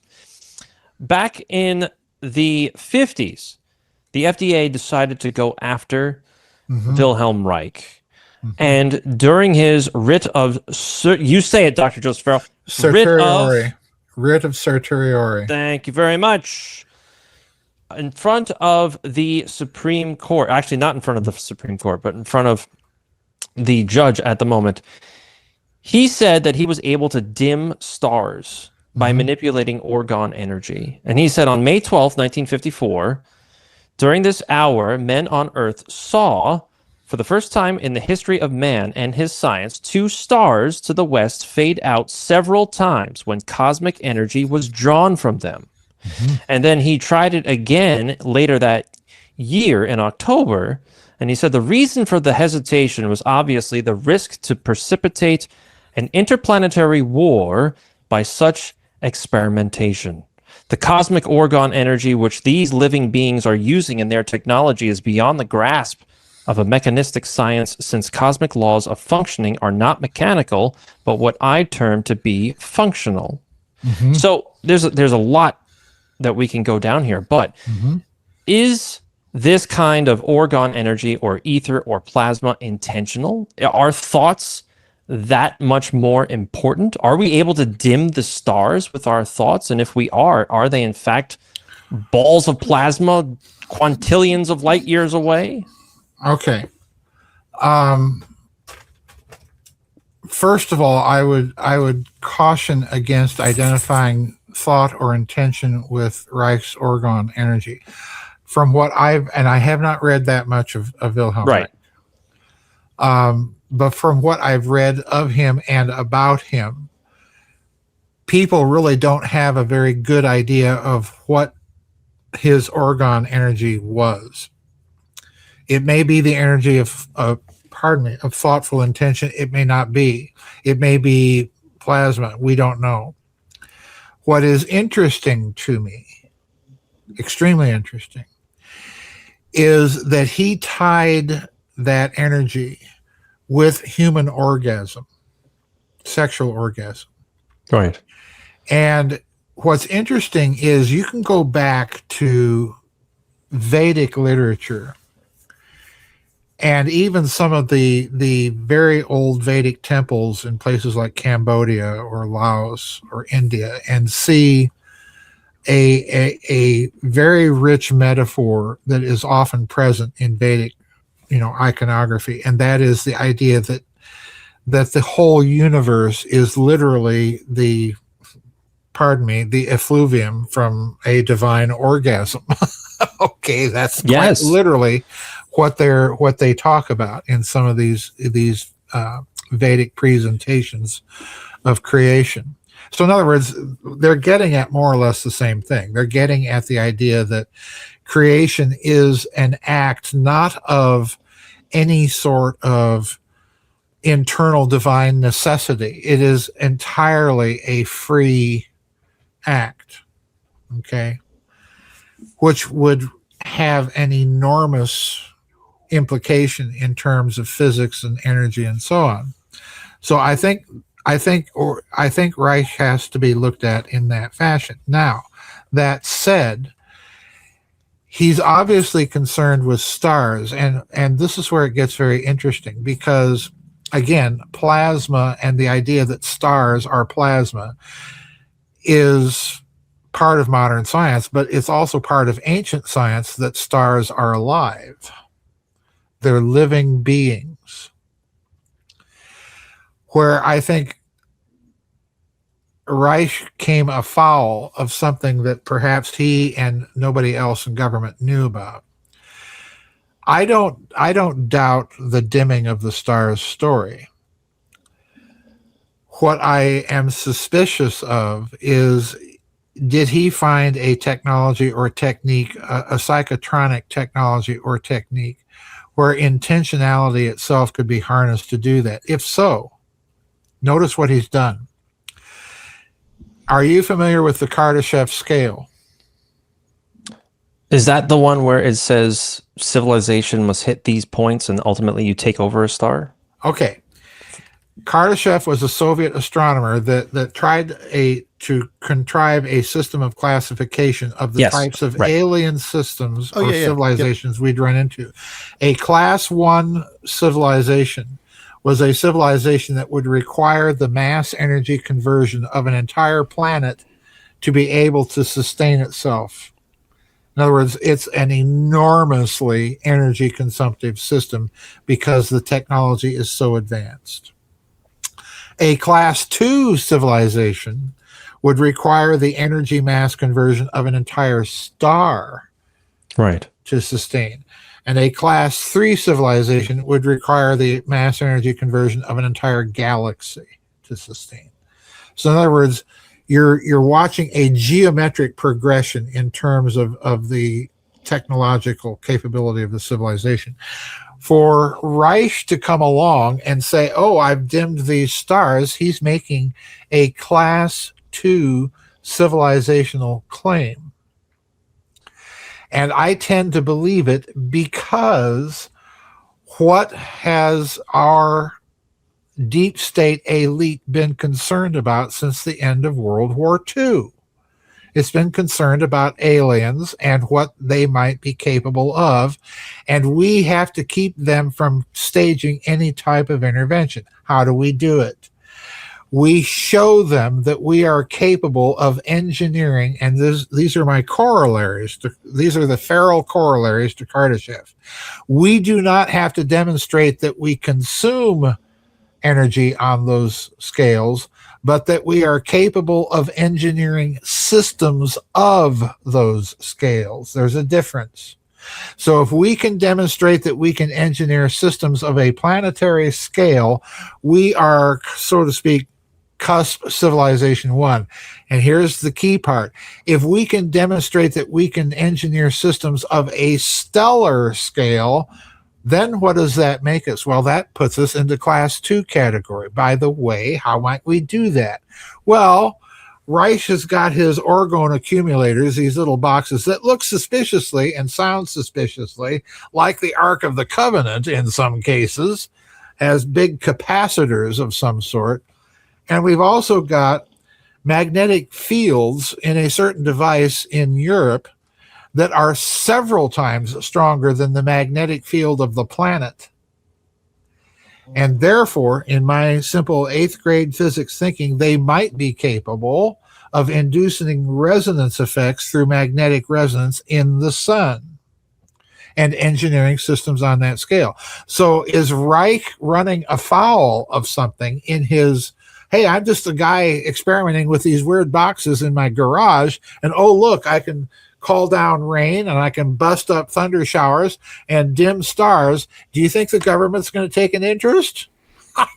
They might come knocking at the door. They might come knocking at the door and say, Wilhelm, you got to stop this, and you got to stop it right now. Now, here's what's also interesting. At the end of that writ, he concludes by saying mechanistic methods of locomotion must be counted out in coping with the spaceship problem. He's referencing UFOs. Right. Neither propeller nor jet will or can get us into space beyond. Well, duh. How many more chemical rockets are we going to fire off? Well, this is my point. You're gonna tell me, Ellen, that you're gonna go colonize Mars and mine asteroids with chemical rockets? Ain't gonna happen. We might be able to build a moon base with the dang things, but Mars, ain't gonna happen. There has to be another way. You know, and DARPA has already put us on that course when they said, well, we've got to become warp capable by the end of the century. Whoa. What? That's certainly not chemical rockets that I'm aware of. Well, a lot of his research, it kind of reminds me of Matt from Cultivate Elevate, something that he's been talking about. The sun doesn't look right. When people that have been sun gazing for years are noticing that the sun almost has a filter that it hurts to look at. And so this Orgone energy or whatever he was doing with cloud busting, I'm almost wondering if Bill Gates and some of these other groups now aren't experimenting with radio frequencies in the clouds that are causing that look to the sun. Of course they are. Why? I mean, come on. This is. Well, I know that they are from this. I've seen the patents and stuff. I guess my point is, for one, many Americans right now are dealing with vitamin D deficiency. Vitamin D is the most abundant thing for everybody because you should just be able to go outside and your body produces it. But for some reason, our bodies are not producing it. So many people are taking supplements, myself included, in order to bring those vitamin D levels up. And that, to me, tells me there's a filter that's causing people to not absorb the sun properly. So I have some scientific hypothesis there that I could put that I'd need to prove, but that's just one part of the observation. Okay, so before we go on, in my area in New York, they have sprayed the skies so much that even on a clear blue day, if you cover up the sun, you still see the white residue, the milky haze around the sun. That's the first thing. So not only have they sprayed the skies into oblivion, but they've allowed whatever it is they're spraying to remain in the sky for an extended period of time, even when they're not spraying. That's number one. Two, I remember Bill Gates trying to replace the sun. And this reminds me of Zulu mythology going back to the origin of evil, when the head cheese that was responsible for bringing in evil actually replaced the sun itself when the tree of life, which was, the god form, and the ultimate divine feminine decided to try and flood the earth to get rid of the evil. So this is not a story that's, uncommon. We've heard this before, trying to replace the sun. You're off, Joseph. Oh, okay. I just wanted to I'm done. Okay. Trying to ramp you up, fuel you up. Are they doing this? Yeah. They've been doing it since Reagan's Star Wars. Why? What's all of it really about? Well, at the most basic minimal level, they're trying to increase the electrical conductivity of the atmosphere. Simple. Why? Because they have things like HARP and ISCAT and ionospheric heaters that increasing the electrical conductivity would allow you to do even more efficient things with your ionospheric heaters. And once you do that, once you increase the electrical conductivity for your ionospheric heaters, what are you saying? You're saying you're turning the whole planet into a dipole, and that dipole could attract electrical arcs from something that happens to be in the neighborhood that's spitting out gobs of electrical particles every second as we speak. Okay?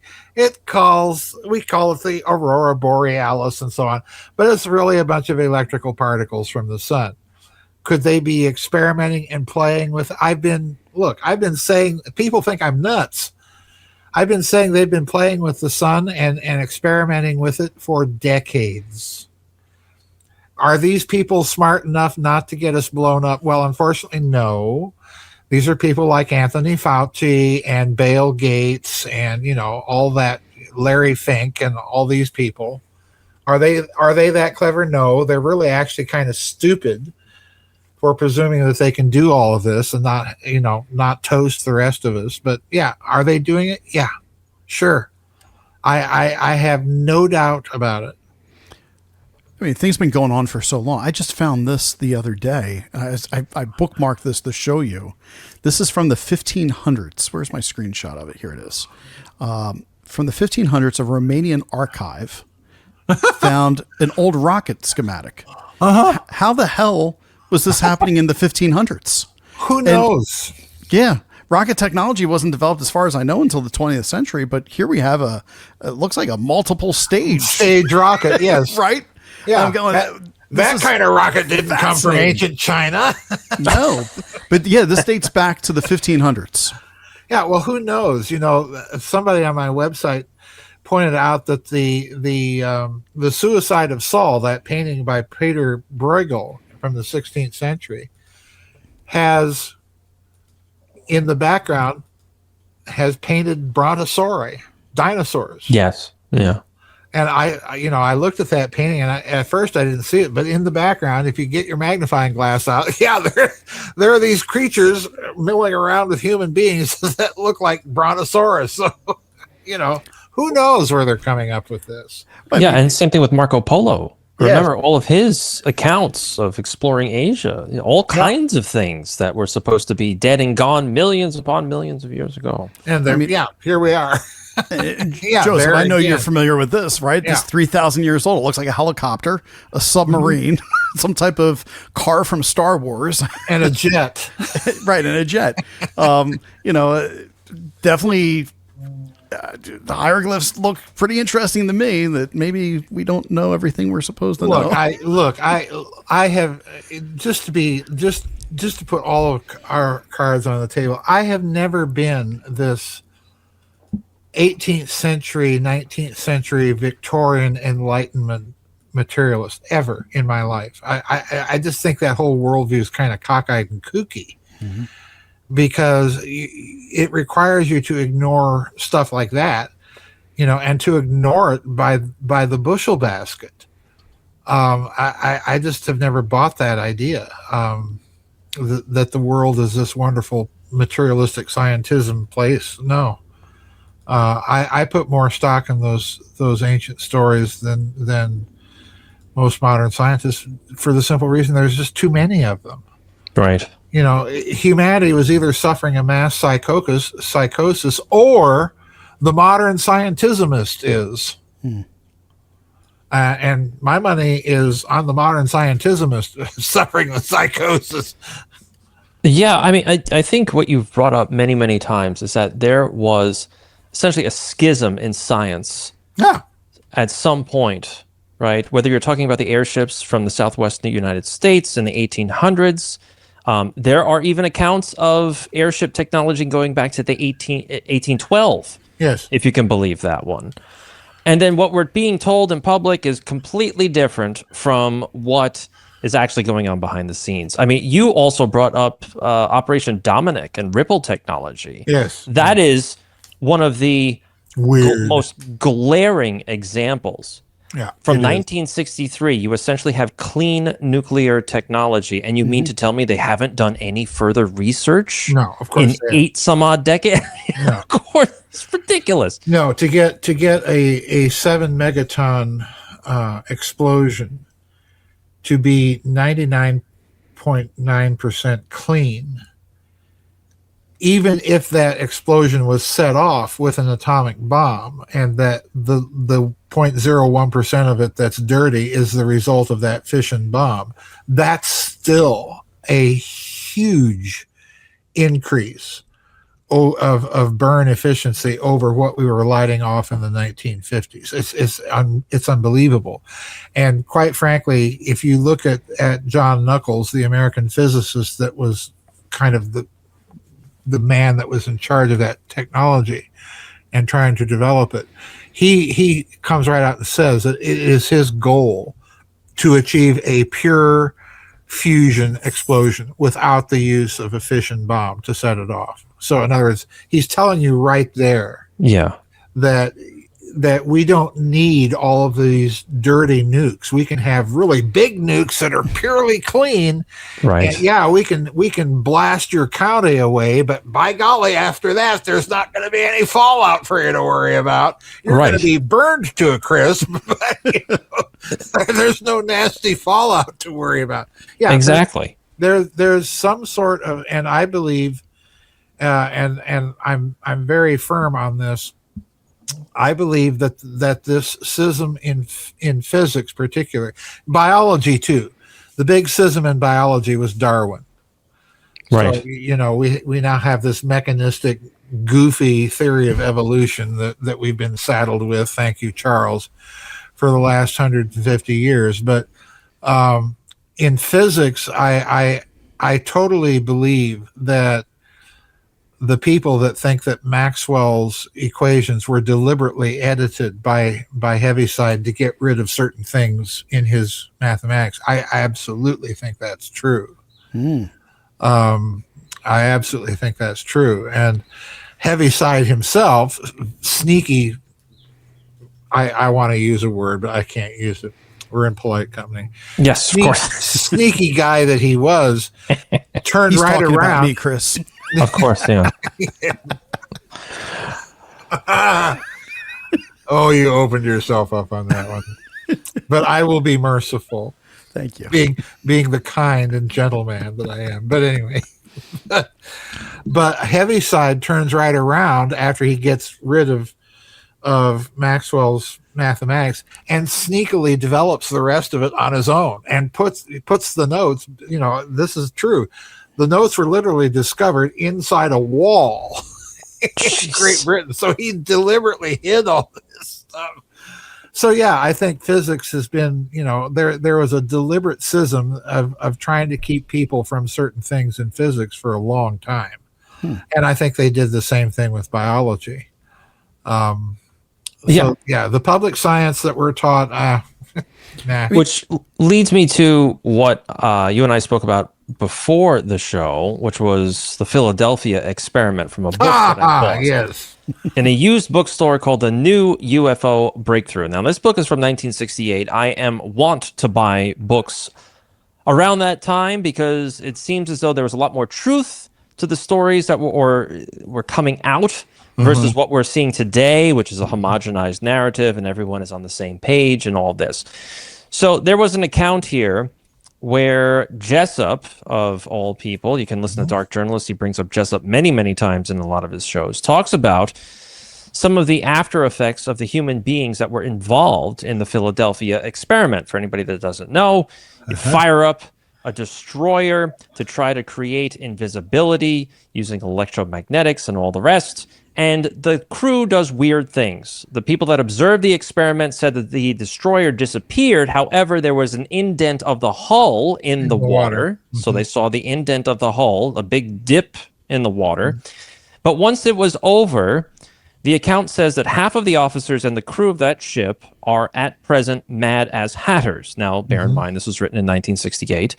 And the rest of them either go blank or get stuck. By going blank, it was an after effect of a human being having been within the field for too long and found himself literally fading into invisibility, which means walking through walls, not being able to see, not being completely corporeal, and then getting stuck was when somebody suddenly was prevented from moving under their own volition, and it forced people to lay their hands upon the victim. Otherwise, the man would literally freeze into place. And sometimes this hand laying lasted hours, if not months. And then ultimately, they had to abandon the hand laying because it turned out that it would spread. So have you ever researched anything along these lines? What could they be talking about with those two kinds of side effects? Well, obviously, you have not read my book on the Philadelphia experiment. Man, that's egg on my face. Which is it is an overlooked book in my oeuvre. It's a book called Secrets of the Unified Field. Subtitle is The Nazi Bell, The Philadelphia Experiment, and the Discarded Theory. Okay? This is my book about the Philadelphia experiment. And believe me, there are conceptual parallels to the Nazi Bell. All right. There it is. I urge people, read the book if you want to know my take on the Philadelphia experiment. Plus, you're going to learn information about the Philadelphia experiment that, to my knowledge, is not presented anywhere else. Okay. The stuff about getting stuck, having to have hands laid on people to get them unstuck, people going nuts and starting to fade from view, all of that is part of the additions that were written in the margins of Morris Jessup's book, The UFO, The Case for the UFO, by Carlos Allende, who was the sailor, the guy that claimed to have been a part of the Philadelphia experiment, who observed all of these things. These are all things that he wrote in the margins of Jessup's book, and then sent to Jessup, you recall. Yes. And he wrote it in different colors of ink and so on. And Jessup, in turn, took that copy of his book to the Office of Naval Intelligence and presented it to them. They, in turn, had editions of Jessup's book with the marginalia that Allende had written in the book, printed by the Garland Publishing Company outside of Dallas, Texas. They printed up about 120 some copies, and then those copies were circulated secretly to members of the naval and Pentagon intelligence community. Now, here's the part of the story that's in my book that you won't know unless you read my book. Okay? There is a picture of the two Navy captains that were in charge of reprinting Jessup's book with the Garland publishing company. It's called the Varro Edition. That was the publishing company that published it. I have a copy of it. Right. These two naval intelligence officers, I reproduced this photograph in the Secrets of the Unified Field book that you just displayed. There's a picture of them along with a few other officers and scientists they're standing, some are sitting at a big conference table, probably somewhere in the Pentagon. Guess who's seated at the same table across from them, as if he's holding court? Could it be Werner von Braun? Werner von Braun. My goodness, what a small world. What a small world. So what that means to me, or indicates to me, is that in all likelihood, Werner von Braun and his group of Nazi rocket scientists inside of NASA were some of the recipients of the Varro edition of Jessup's book, and therefore they were brought in on the briefing, whatever the briefing may have been, about the Philadelphia experiment. Now, here's the other part of the story they don't tell you in most books, except mine, about the Philadelphia experiment. First of all, it was not a destroyer. It was a destroyer escort. There's a difference in the type of ship. Right. Yep. Okay. It was the USS Eldridge. The version of the story that most people believe is that the Eldridge was docked in Philadelphia, hence the name Philadelphia Experiment, that they conducted the experiment in dry dock in Philadelphia. The ship disappeared. One version of the story has the ship reappearing in the Philadelphia Naval Yard a few seconds after it disappears, not in Philadelphia, in Norfolk, Virginia. And it emerges out of a green mist, apparently in front of the captain of the British aircraft carrier Ark Royal, who makes a little note of it in his captain's log. Yanks are up to something today, That's all he says, and that's the version of the story that people hear and are familiar with the most. All right. The problem is every FOIA request for information about the Philadelphia experiment failed. Except one. Yours? No. This is where the story gets really interesting. Years ago on Art Bell, on Coast to Coast, he had a couple of guests on that cracked the location of the files on the Eldridge. And when they said what they said, I thought, oh my God, that's so obvious. No wonder no one thought to look there. They did. They looked there, and they discovered logs which had the experiment taking place at sea in the Caribbean, and so on and so forth. It's very interesting. And I searched high and low for those people, couldn't find them, because they disappeared right off the map. And then I go to speak at the Laughlin UFO Congress, back when those things were still going, back in 2009 or 10.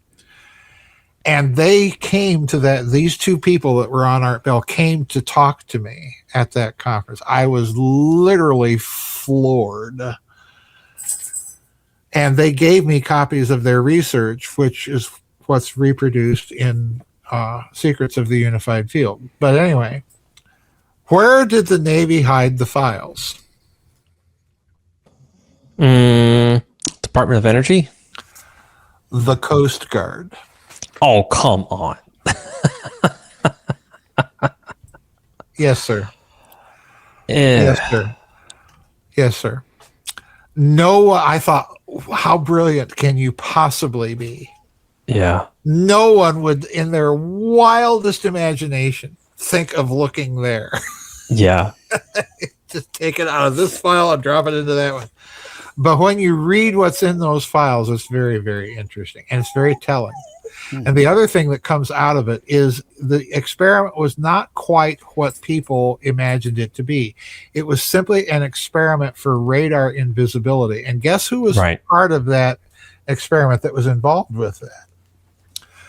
Arnold Sommerfeld, good close friend of Albert Einstein. top-notch physicist who had some interesting ideas about, here it comes, indices of refraction in crystalline objects.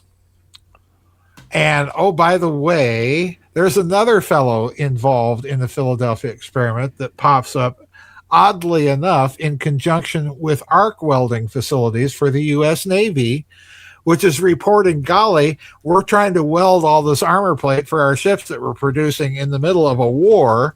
And when we fire off this arc welder, something peculiar is happening to our tools. They're disappearing.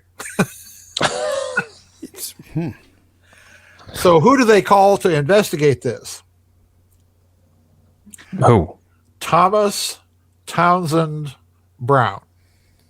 Oh, that name comes up quite often on the Dark Journalists. It comes up quite often in connection with anti-gravity, electrogravity, Thomas Townsend Brown's gravitator experiments. I just talked with Dark Journalist, did an interview a couple weeks ago with him, and we talked about Townsend Brown going to France to test his gravitators over in France, because France, unlike the U.S. Navy, made vacuum possibilities for testing his gravitators possible. And test them in vacuum, you haven't got an ion wind. So, so yeah, the Philadelphia experiment, there's a lot of people that are, let's just say they're congressing around the whole Philadelphia experiment. Einstein, Sommerfeld, Thomas Townsend Brown, and Carlos Allende, Morris Jessup, Werner von Braun.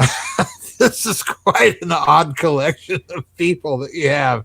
So do I think something happened? Yeah, you betcha I do. I've always found it fascinating that, like someone like the guitar pick I've just put up for illustrative purposes right now. Like matter here, this is lattice work of atoms that's making it a solid so I can hold it. But yet those atoms are all moving. They're all vibrating. Right. And there's a comic that I really like. My brother's actually a huge super fan, The Flash. And The Flash can do what's called vibe. He creates a frequency that he moves so fast that he can actually walk through walls. Right. And anytime I ever thought about the Philadelphia experiment, because my dad was the one that introduced me to it back in like the 80s, and I was fascinated. He served in the Navy, and he was convinced they did this. Oh, sure. Yep. And I just always thought about, the seat that I'm sitting on right now, what's keeping me from falling through it, right? It's those type of laws and dynamics, which I think I learned later on. It's like it's a form of I'm probably going to kill this, but it's like thermal vibration is the scientific terminology for it. But I'm kind of curious, in your book, was that part of what they're doing? Are they vibrating something at such a frequency that they can move it? They are, okay. What I tried to do in that book is what I did in the Nazi Bell books, and that was to try to reverse engineer the experiment from the known physics of the day. Right. This is why I'm concentrating on Sommerfeld and not on Al Bielek and stories of reincarnation and all of this nonsense. I want hard science.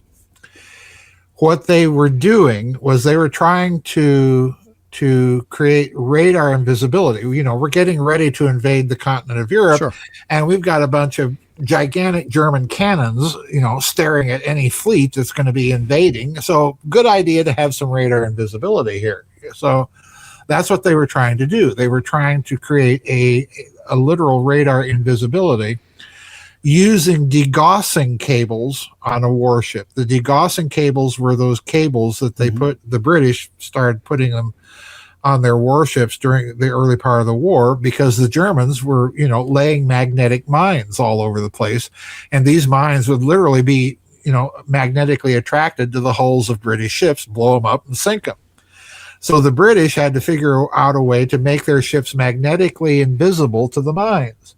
So they created degaussing cables to literally to degauss, to demagnetize their ships. And these cables were laid around the circumference of the hull at approximately the water line of the ship. All right. Now, what the Philadelphia experiment did was, okay, if we can do that with magnets, since radar is occupying a three-dimensional space, whereas a magnetic wave is a two-dimensional space, ampere, go back to ampere. So they decided to put a cable around not the horizontal axis of the ship running around the keel, but a cable running this way around the top of the ship. Yeah. So in other words, they've got two cables that are creating, here it comes, rotating currency. And now we've got two systems of electromagnetic rotation. Bell, there you go. And once you've got two systems of rotation, electrical rotation, you've also got plasmas now in rotation. That's what electricity is. So you're creating a radar bubble around the ship. Now, interestingly enough, radar is what? Radar is in the infrared end of the spectrum. So it doesn't take much to extend the principle that if you can make it invisible to radar and microwaves, you might be able to make it optically invisible using the same technology. And that's what I believe happened. They created an optical invisibility in addition to a radar invisibility. How? By shifting the entire ship out of the phase of the surrounding universe. You and I are not falling through our chairs because we're in the same phase as our chair, as everything else in the universe. If you shift the phase of, the waves, if you shift that phase exactly 90 degrees so that you're out of phase with the universe, you will be invisible. You're not really invisible. The people on that ship still see each other, but the people outside of that ship or the people on the other ships looking in can't see you. Right. That, by the way, I think is what's going on in those famous NASA space shuttle videos where you see these little things suddenly pop into existence out of nowhere. Almost like came out of a portal. It Almost actually reminds me, I think we talked to you about it before, Ashton Forbes, his Malaysia Airlines theory. Yeah. It reminds me of the same thing with the rotation going around. I had bookmarked something to talk to you about, and this goes really well with it. One of the ways that you can get people to hallucinate into seeing ghosts and seeing things is to vibrate the energy of the eyeball. The eye's frequency is around 18 hertz. And so they actually found when you take dual tones, I think I'm going to misquote this, but say 18.9 hertz, people report seeing demons. They report seeing illusions. So it also makes sense to me that you could turn that into a weapon or create images or help things disappear using the same type of vibrational frequencies. Or the question there is, are the technologies that do that introducing a hallucination or reality? Or are they enabling you to see what's really there that normally you can't see? That's a great point. Yep. So, the technology is there. What does it mean? That's the real question. I would aver that probably, we're in another one of those both and situations. They can produce hallucination and enable you to see something really there. Right. And that also reminds me of the Donald Trump discombambulator. Is that part of frequency, right? Look, there's there is a level of insanity going on inside of Swampington, D.C., and that has been going on ever since Bush the Stupid, that just is off the charts. And I, quite literally, I started playing around with the idea, well, this has got to be some sort of mind manipulation. These people are literally bombarded by something that's making them do absurd, insane, treasonous things. Think Senator Cotton here. Think Joe Biden and all of his goofy, weird pronunciations and shaking hands with people that weren't there and so on and so forth. I'm looking at that and I'm thinking, this is more than dementia. This is more than dementia. And Trump, he's gone off whatever deep end he's walked off of. Years ago, I started playing around with the idea that there's some sort of mind manipulation going on. And then, lo and behold, Catherine Fitz has me on her show, and she starts talking about it. She says the same thing. And I thought, again, we're thinking almost the same thing. And then after that show, there were those reports from Washington, D.C. in the aftermath of the Cuban embassy business, where you had all those people in the American and Canadian embassies reporting, hearing strange sounds and getting bad headaches. The same thing started to happen in Washington, D.C. Remember that story? And they buried that so fast. And that made me think, aha, it's going on there. That explains why these people are out to lunch and insane. And would they be capable of doing that? Well, here's the bad news. Go back to what I said in Hess and the Penguins. Remember what Rudolf Hess said at the Nuremberg trials. He said pretty much the same thing, that the reason that the Nazi leadership went crazy was they went crazy. They were being subjected to brain beams or something. What an absurd thing to say, except it's Rudolf Hess, former deputy Führer of a major world power, and he's not a stupid guy, at all. So that book I do have. Yeah, that book you did. Yeah, I remember because you interviewed about it. But yeah, so, something's going on with these people. And crazy as it sounds, now, after the episode with Washington, D.C., when I wrote the Hess book, all those things were in the future. And I thought, okay, Rudolph is off of his rocker here, but we're going to report on it anyway, because this will show you these people are off their rocker. Okay. And then along comes this story run on ABC News, I think, a couple times, about people in Washington, D.C. reporting similar phenomena and headaches to the people in the Cuban embassy that they were reporting. And I'm thinking, they're using that brainwave technology in Swampington, D.C. That explains a lot. Okay, well, that technology, there's nothing about it that's unique to 1983 or 84 or 2004. They had all that technology in 1933, and they certainly had it in Nazi Germany. So who knows? Right. It makes you really wonder what, in fact, is truly going on. And I certainly question who is doing it, because you have to understand that there's probably some kind of hyper-elite transnational group. Yep. And I'd even throw in there that they aren't necessarily on this planet, or maybe even in this frequency, that's controlling everything. And you can go down all kinds of roads. You can go down the fallen, the ones that, fell to earth but aren't necessarily physical any longer, but are still wandering about, and all of that. All of the above. Who do you think could be the perpetrators of something like this? I mean, my head kind of agrees with you. There's probably some Nazi international running the show in the background. And this reminds me of Roswell and what you've said about Roswell. Why would you call up a whole bunch of German scientists when you supposedly found an alien craft come crashing down? Yeah, bingo. Right? Where'd the money go? Why is NASA run by Nazis?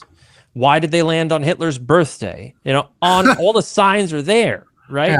Yeah. But nobody's putting it together to say, hey, guess what? This could really still be an issue, and they could be interplanetary. I think it's all the above. I think you've got a technocratic class in the world that is basically fascist or national socialist or whatever you want to call it in their philosophical outlook. I don't think it's a uniquely German phenomenon. Certainly, French, British, Russians, anybody that has access to technology like that is going to be in on it. And we know the Soviets had their own version of black research projects and so on. So I do think there's a technocratic layer. We're seeing a lot more now who belong to it. People like Elon Musk and Peter Thiel and the very aptly named Larry Fink. These people are the technocratic class, and they're Stalin's rootless cosmopolitans. They have no allegiances to anything other than themselves and their own power. But they are both a seen and unseen component. The public faces that we see are not the people really calling the shots. They're the avatars that we're allowed to see. The people calling the shots are going to be buried deeply within this system. They're going to be the Dr. Knows and so on. They're going to be the head of Spectre and all that kind of crap. And behind them, I do think there's an off-world component. And by off-world, I mean off-planet and possibly not even, organic bodily life form. I don't rule any of it out. The reason I don't rule it out is up until the past 2 centuries ago, most of the world thought that way in one form or another. It's us in the last 200 or so years, thank you to the Enlightenment and so on, that have been out of step with the rest of humanity on this score. So yeah, I think there's a Nazi International, but it has more than just Nazis in it, if you know what I mean. Right. It's that brings us back to the tokenization of everything. Right? Yeah. If you have an off-planet intelligence that's kind of running things here, planet side, right? Why are you trying to come up with a value for every single living thing and process on this planet, unless the idea of a money system is not necessarily confined to Earth? Bingo. Right? Bingo. It could be a universal concept. I hope not, because usury is real awful. Well, this is the other problem. The only kind of entity that would require that is therefore not, by definition, not the supreme entity. Right. The supreme entity has no need of a monetary system. Right. What are all monetary systems? Well, they're closed systems. And the problem with creating creation is, by definition, if you do that, you've created an open system. So all of this is mixed together. So yeah, I'm extremely suspicious too. They are doing something. Why do they want? Why is an Elon Musk in such of an almighty hurry to get his SpaceX on public offering, and then to get his butt in a Tesla to Mars? What's the hurry? Well, they know something. They're up to something. And by the way, if we're going to build bases on Mars and the Moon, we have to have a way of carrying on commerce between those planets. So yeah, we've got to tokenize everything. Well, while we're at it, and here's where I think, I go back to things I said when a couple of years ago, if not longer than that, in the aftermath of the financial bailout, when they were talking about, well, let's go out and mine asteroids. And oh, looky, we just found an asteroid that's worth between 14 and 17 quadrillion dollars, which is just conveniently enough to cover all the bad derivative paper still sloshing around in our system. Isn't that nice? And all we have to do is go out and get it. Or pretend to. Right. And then tokenize what we pretend we've got. Fraud, fraud, fraud, fraud. A liar and murderer from the beginning. Can I ask you about, I want to put up an image and ask you if you can tell me why this imagery keeps being used. Barack Obama in his library is using the same image that he used from a movie a few years ago. And then Steven Spielberg used the same for his Disclosure Day. Oh, brother. I just want to ask you, what is the deer antler thing all about? So here's the image. And if you look really carefully at the top of that, above his head, it looks like deer antlers. Uh-huh. And I would say that that's a coincidence, except it can't be a coincidence because the movie he produced for Netflix, the main image we have the deer antlers. Mm-hmm. And then the main image for Steven Spielberg's new film, Disclosure Day. Lo and behold, we have the deer antlers at the top of the head. And then the alternative for that, and I'm hoping maybe you might have some insight here. I don't know. I already got it. Yeah. You got the cardinal as the other one. So what are the cardinal? Yeah, it looks like a cardinal outline. Yeah, that's a cardinal around her face. A silhouette. And they're also I thought you meant the hierarch, not the bird. No. Okay. It's a cardinal. So I guess what is with the deer, the antlers, the cardinal here? What's being communicated that I'm missing? My guess. Have you ever seen Michelangelo's sculpture of Moses? I'm going to pull it up. I feel like I have, but I want to make sure is we're that talking with, about the same with thing. the horns? Bingo. Okay. Yeah. Bingo. Yes. Yeah, there are horns on Moses. Now, why? Horns are a way of artistically representing divinity or sanctity or God himself. That's why. I'll blow this up. There you are. Yeah, I'll blow it up so people can see it better. Yeah. There we go. You see the horns there on his forehead. So in other words, that's Michelangelo's artistic way of saying this is an anointed prophet of God. But you will also see those horns representing or depicting God himself. So in other words, it's a way of symbolizing or depicting an association with the divine. So when you're doing that to Barack Obama or to alien ET, what you're doing is you're deifying the entities that you're talking about. That's what you're doing. Hence, you're creating a deception narrative. Why the cardinal? Well, that I already, in my misunderstanding of what you were saying, a cardinal is a bird, and it's also a hierarch. A cardinal archbishop, a cardinal elector of the papacy. So in other words, who are we targeting? According to Steven Spielberg, he wanted to make Christians question their own faith in this Bingo. film. Yeah, of course. Not Jews. Not Muslims. Not Muslims. Not Hindus. Sikhs. Why? It's not Sikhs. Not atheists. Not materialists. Just Christians. Why? I love it when we go full circle in an interview with Farrell from the beginning to now. Like we're back at the beginning in a lot of ways, and yeah, they are at war. Big surprise here, folks. They've been at war with that guy from Nazareth since he set foot on Earth. That's it. It's the same reason they hate Russia, as I've been saying over and over and over and over.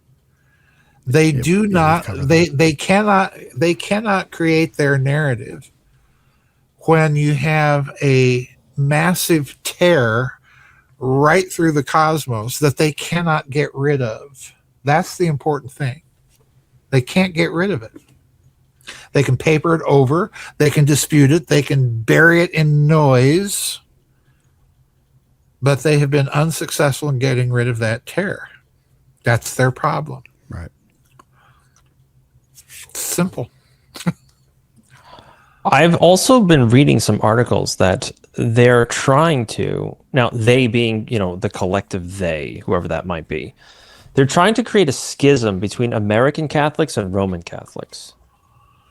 And in order to do that, right? That's already existed. That's been going on for a long time. Agreed. But they're trying to make it more... Somebody's paying too much money for that one. Look, no, what they're doing. Look, what they're doing. To tell you what they're doing, because what's going on in the Roman Church is going on to a greater or lesser degree in every other church in Christendom. Every single one, without exception, Orthodoxy included. What they've done in the Roman Church is they've created a situation where traditionalist Roman Catholics, people that are Catholic, okay, right, and they're not ashamed of being Catholic, okay, you would think that that's what the Roman Church would want. But no, they're portraying those traditionalist Roman Catholics as schismatics, not up with the times, not, or to use Pope Leo's most recent pronouncement, they are not partaking in the life of communion. Whatever. Well, what are they doing at Mass then?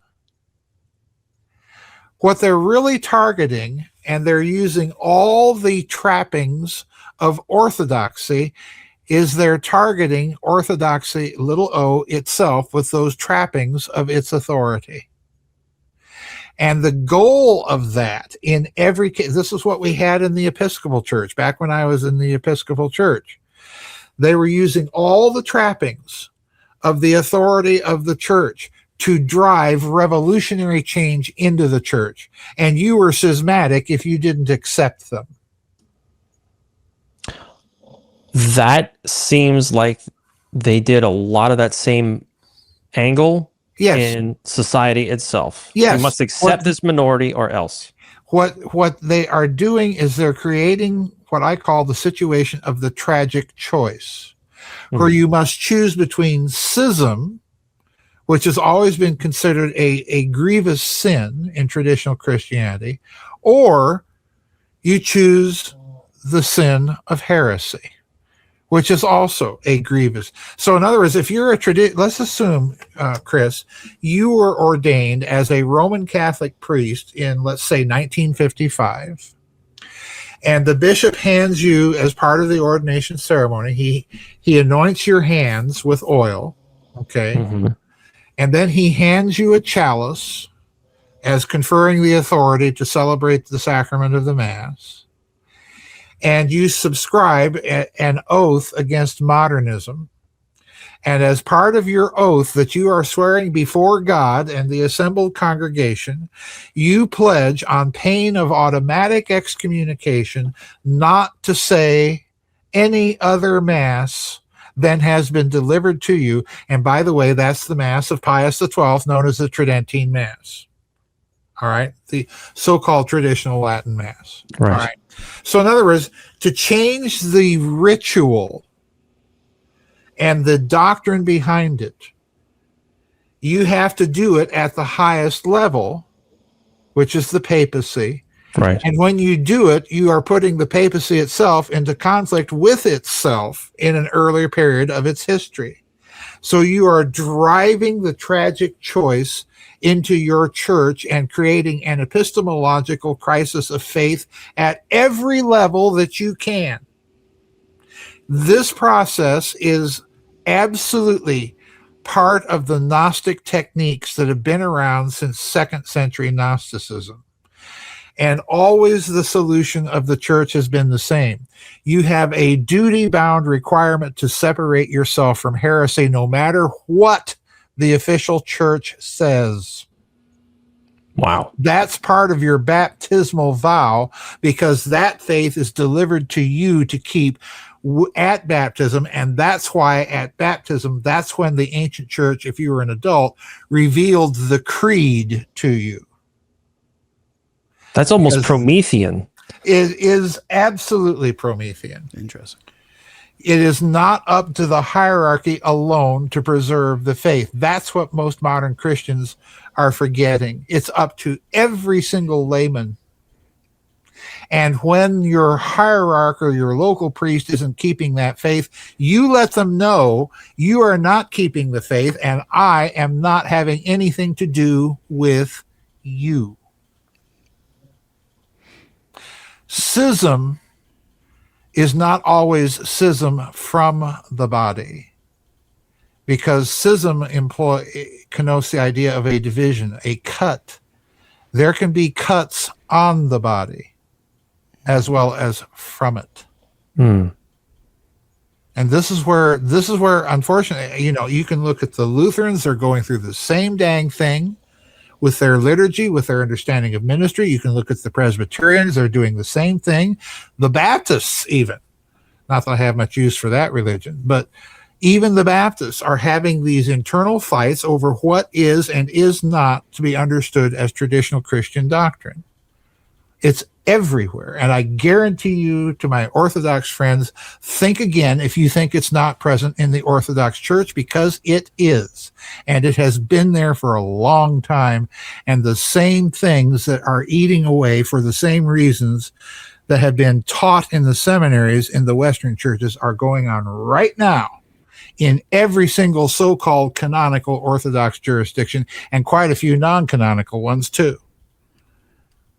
It's the same process. It's the same technique. It seems like a multi-front attack. It is a multi-front attack, and you're absolutely right, Chris, because these techniques, this is why I wish people would really glom on to what I'm saying.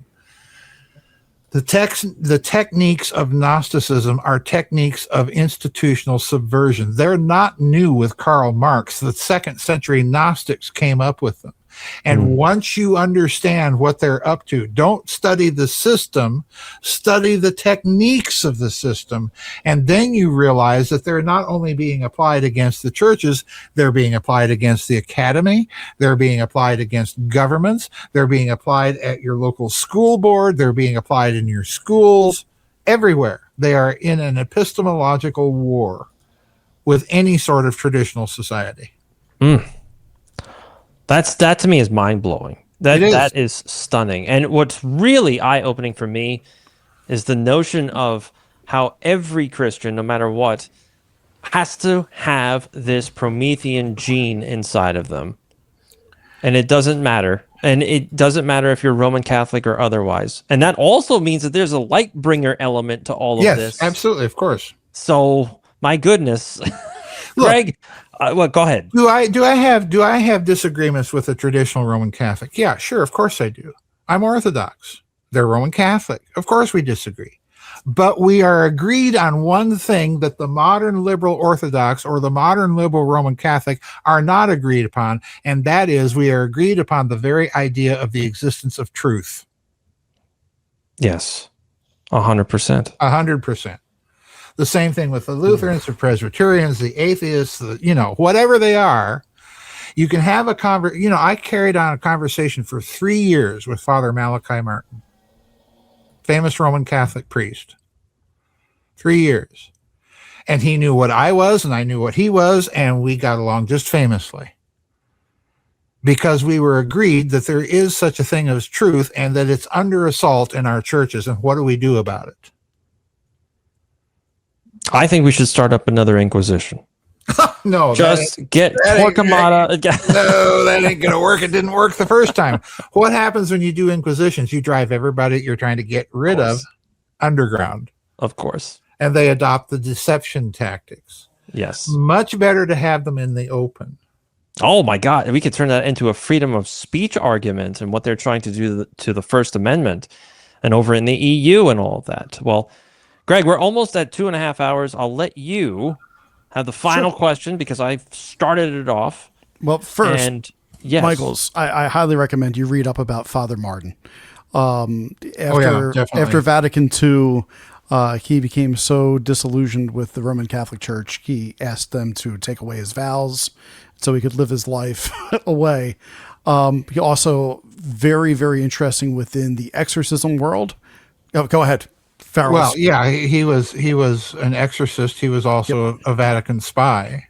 Yes. What most people don't realize that I knew immediately from corresponding with him, and now there's a book out to substantiate it. So what I'm revealing now is, if you know how to read things, you will see it. In his letters to me, he would always address me, as a fellow clergyman, and he would always sign his letters a certain way by putting a cross and then signing his name. Now, that's protocol. You have to know things to know what that signifies. A priest or a deacon, when they sign their name, will sign their name and then put a cross. A bishop or above will put the cross first and then sign their name.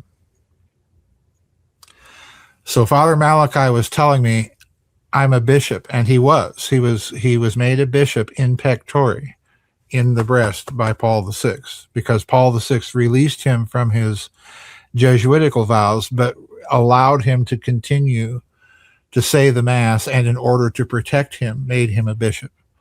So, in other words, he's got certain canonical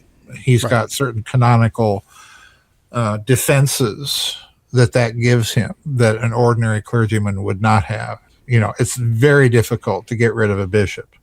I mean, trust me. So yeah, Malachi Martin is a crucial figure. He was also, if you don't know him, he was a very decent man, and very, very, very smart. He did a lot to, let's just say, he did a lot to show people that there's the church and there's the deep church. The ecclesiastical version of the deep state. His works, in my opinion, are essential. The one book I think more than any others that convinced me to contact him back when we wrote each other was his novel called Vatican, because at the time, that talk about airing the dirty laundry, that book certainly does. But it was, at that time, it was very, very difficult to get a hold of, because the Jesuits quite literally fanned out around the world and bought up all the copies that they could. Literally. It was at that time very difficult to get a hold of that book. Yeah, Michaels, I would say if Farrell wasn't Eastern Orthodox, he would become a Jesuit in some respects. You almost made him choke. If I were not Eastern Orthodox, I might still be traditional Anglican. Sure, maybe a Colley father. I could picture yourself like at least drawn to the Jesuit way of thinking at times. Like I think, all the people, of all the orders in the Roman Church that I would be drawn to, it would be either the Benedictines or the Dominicans. Believe it or not, although I don't like Domingo Guzman one little bit, but the Dominicans, simply for the reason of their liturgical practice, because they retained the practice of a great entrance in the Mass, which is almost completely, I'd have to do a lot of explaining of what it is and why it's actually the more ancient practice. But anyway. So I do have a final question that comes from me wanting to allow you to expand however you'd like. Okay. We talked a lot about consciousness today. We talked about, what is this experience? What is a person? Got involved in vibrational frequencies. If future generations find this interview on YouTube, should YouTube still be around 100 years from now? God, I hope it's not. Sorry, YouTube. But if somebody's listening to this, I'll echo that. Yeah. If somebody's listening to this 100 years from now, what do you think they will say is the biggest truth that we failed to recognize about ourselves here during our lifetime? The biggest truth that we fail to recognize about ourselves is precisely that we're created in the image and likeness of God, that we're meant for an eternal fellowship, and an eternal fellowship that is infinitely, try and plumb the depths, infinitely loving and infinitely joyous, and that, the whole grand experiment, we screwed up. Massively so. I think that's the biggest thing that anyone can take away. Or to put it in C.S. Lewis's terms, which, as always, he was far more elegant and apt with it, that being descended from Adam and Eve is enough dignity to raise the head of the lowest beggar, and enough shame to lower the head of the most powerful king, or something to that effect. That's the reality of being human. I think it's very much along those lines. So I would wonder, in 100 years from now, though, haven't we been after that theologically for the last 2,000 years? Yes, we have. Yeah, we have. I think this is going to sound totally nuts. Not the first time I'd ever said anything totally nuts. But I think the short to midterm prospects are very dark and very dire. However, I think the long-term prospects are very good. Why?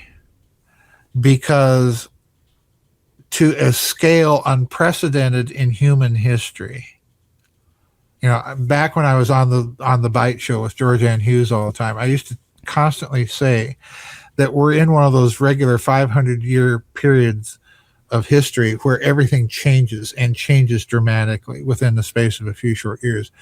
This particular 500-year turning is qualitatively and quantitatively unlike anything in prior human history that we know. This is far beyond Reformation. This is far beyond Great Schism. This is far beyond collapse of the Western Roman Empire in 476. This is far beyond any of those events. Way, way exponentially, orders of magnitude, qualitatively, quantitatively different, because this is truly global. And the interesting thing about what we're seeing happen right now, all of the dirty laundry is right out in the open.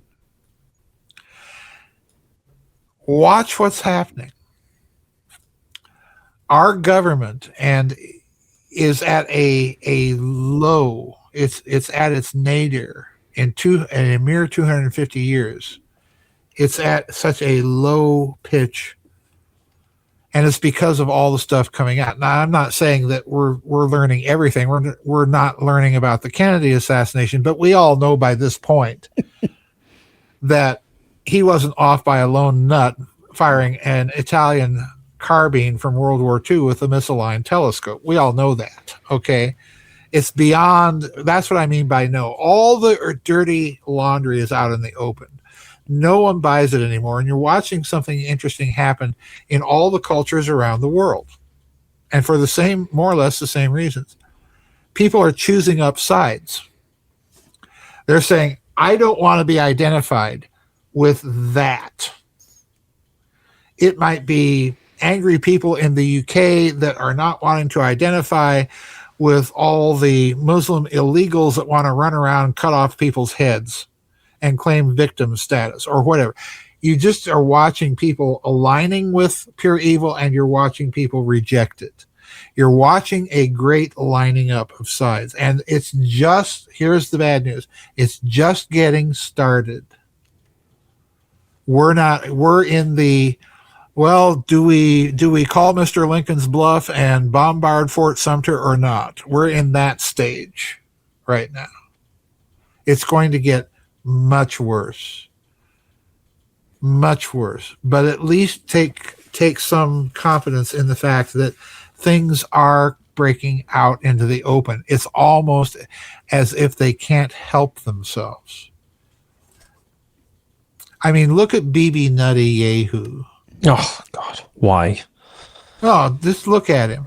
He started out as one of the slickest politicians there ever was. Now he can't help himself. He says the most egregiously absurd, lying stuff right out in the open now. It's almost as if they can't help themselves. Yeah. Look at Mr. Trump. Look at Joe Biden. Look at Gavin Newsom. Look at Chancellor Schultz. They're all saying things that 10 or 20 years ago, you never would have heard anyone in their position say, ever. They were too well handled. Now it's like they can't help themselves. That's the nice thing about evil. When it gets rolling, they can't help themselves. They think they're all in charge, and they just, oh, hell, here. Yeah, sure. That's what we're about. Yeah. Oh, that's what we want to do. Oh, really? Thank you for letting me know, because I don't want to do it with you.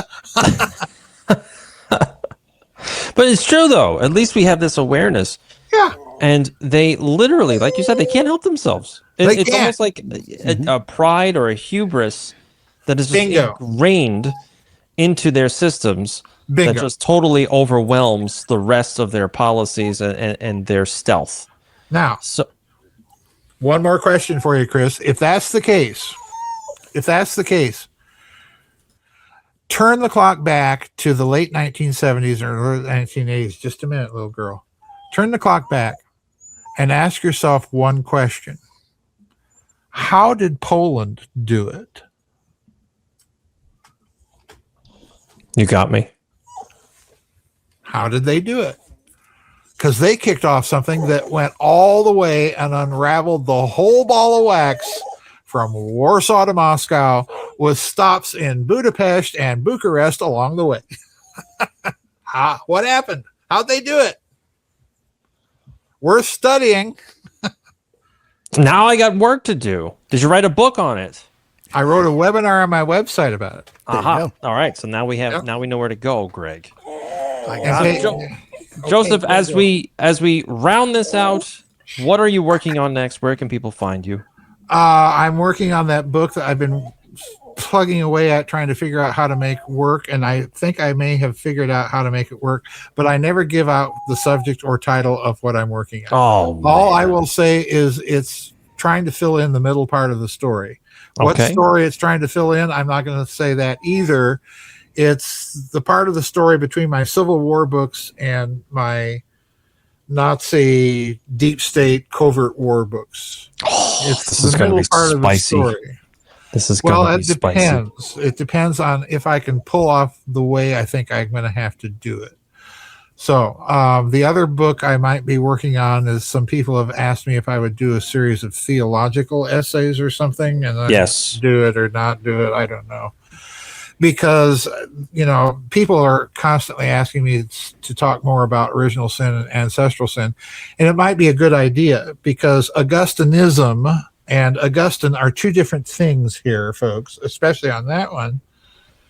So it'd be perhaps worthwhile to do a more scholarly take on that. I don't know. And where they can find me is right there on you've got it scrolling on, those are my books that are on my website. And that's my website, Giza Death Star.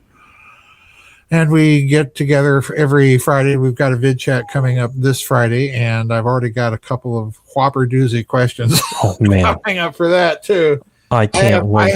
I have a user in my members area that calls themselves Library Monk. They are let's say traditional and really frustrated Roman Catholics. Put it that way, really frustrated. So we have a good time because we commiserate and do our respective ecclesiastical bashings. But anyway. Well, that sounds like a real gas. Everybody. Yeah, they are. Thank you for joining Greg and I. Thanks for having me back, guys. Thanks for being back. Thank you very much. And we look forward to having you on again next quarter, right? We do this quarterly. Yep. So we will do that. Scheduling in September. Yeah, let me know when you get the parts of this interview up so I can put it on my website for the folks. Absolutely. All right, guys. Thanks for having me back. I've got a little pooch that's saying, "Take me outside now."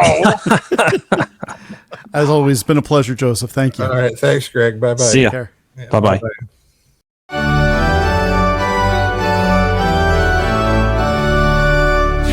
In the archives where the shadows play, he digs through history, clears the gray. Ancient tech, forgotten lands, mysteries crumbling in his hands. From the Giza pyramids to cosmic schemes, financial warfare and hidden dreams.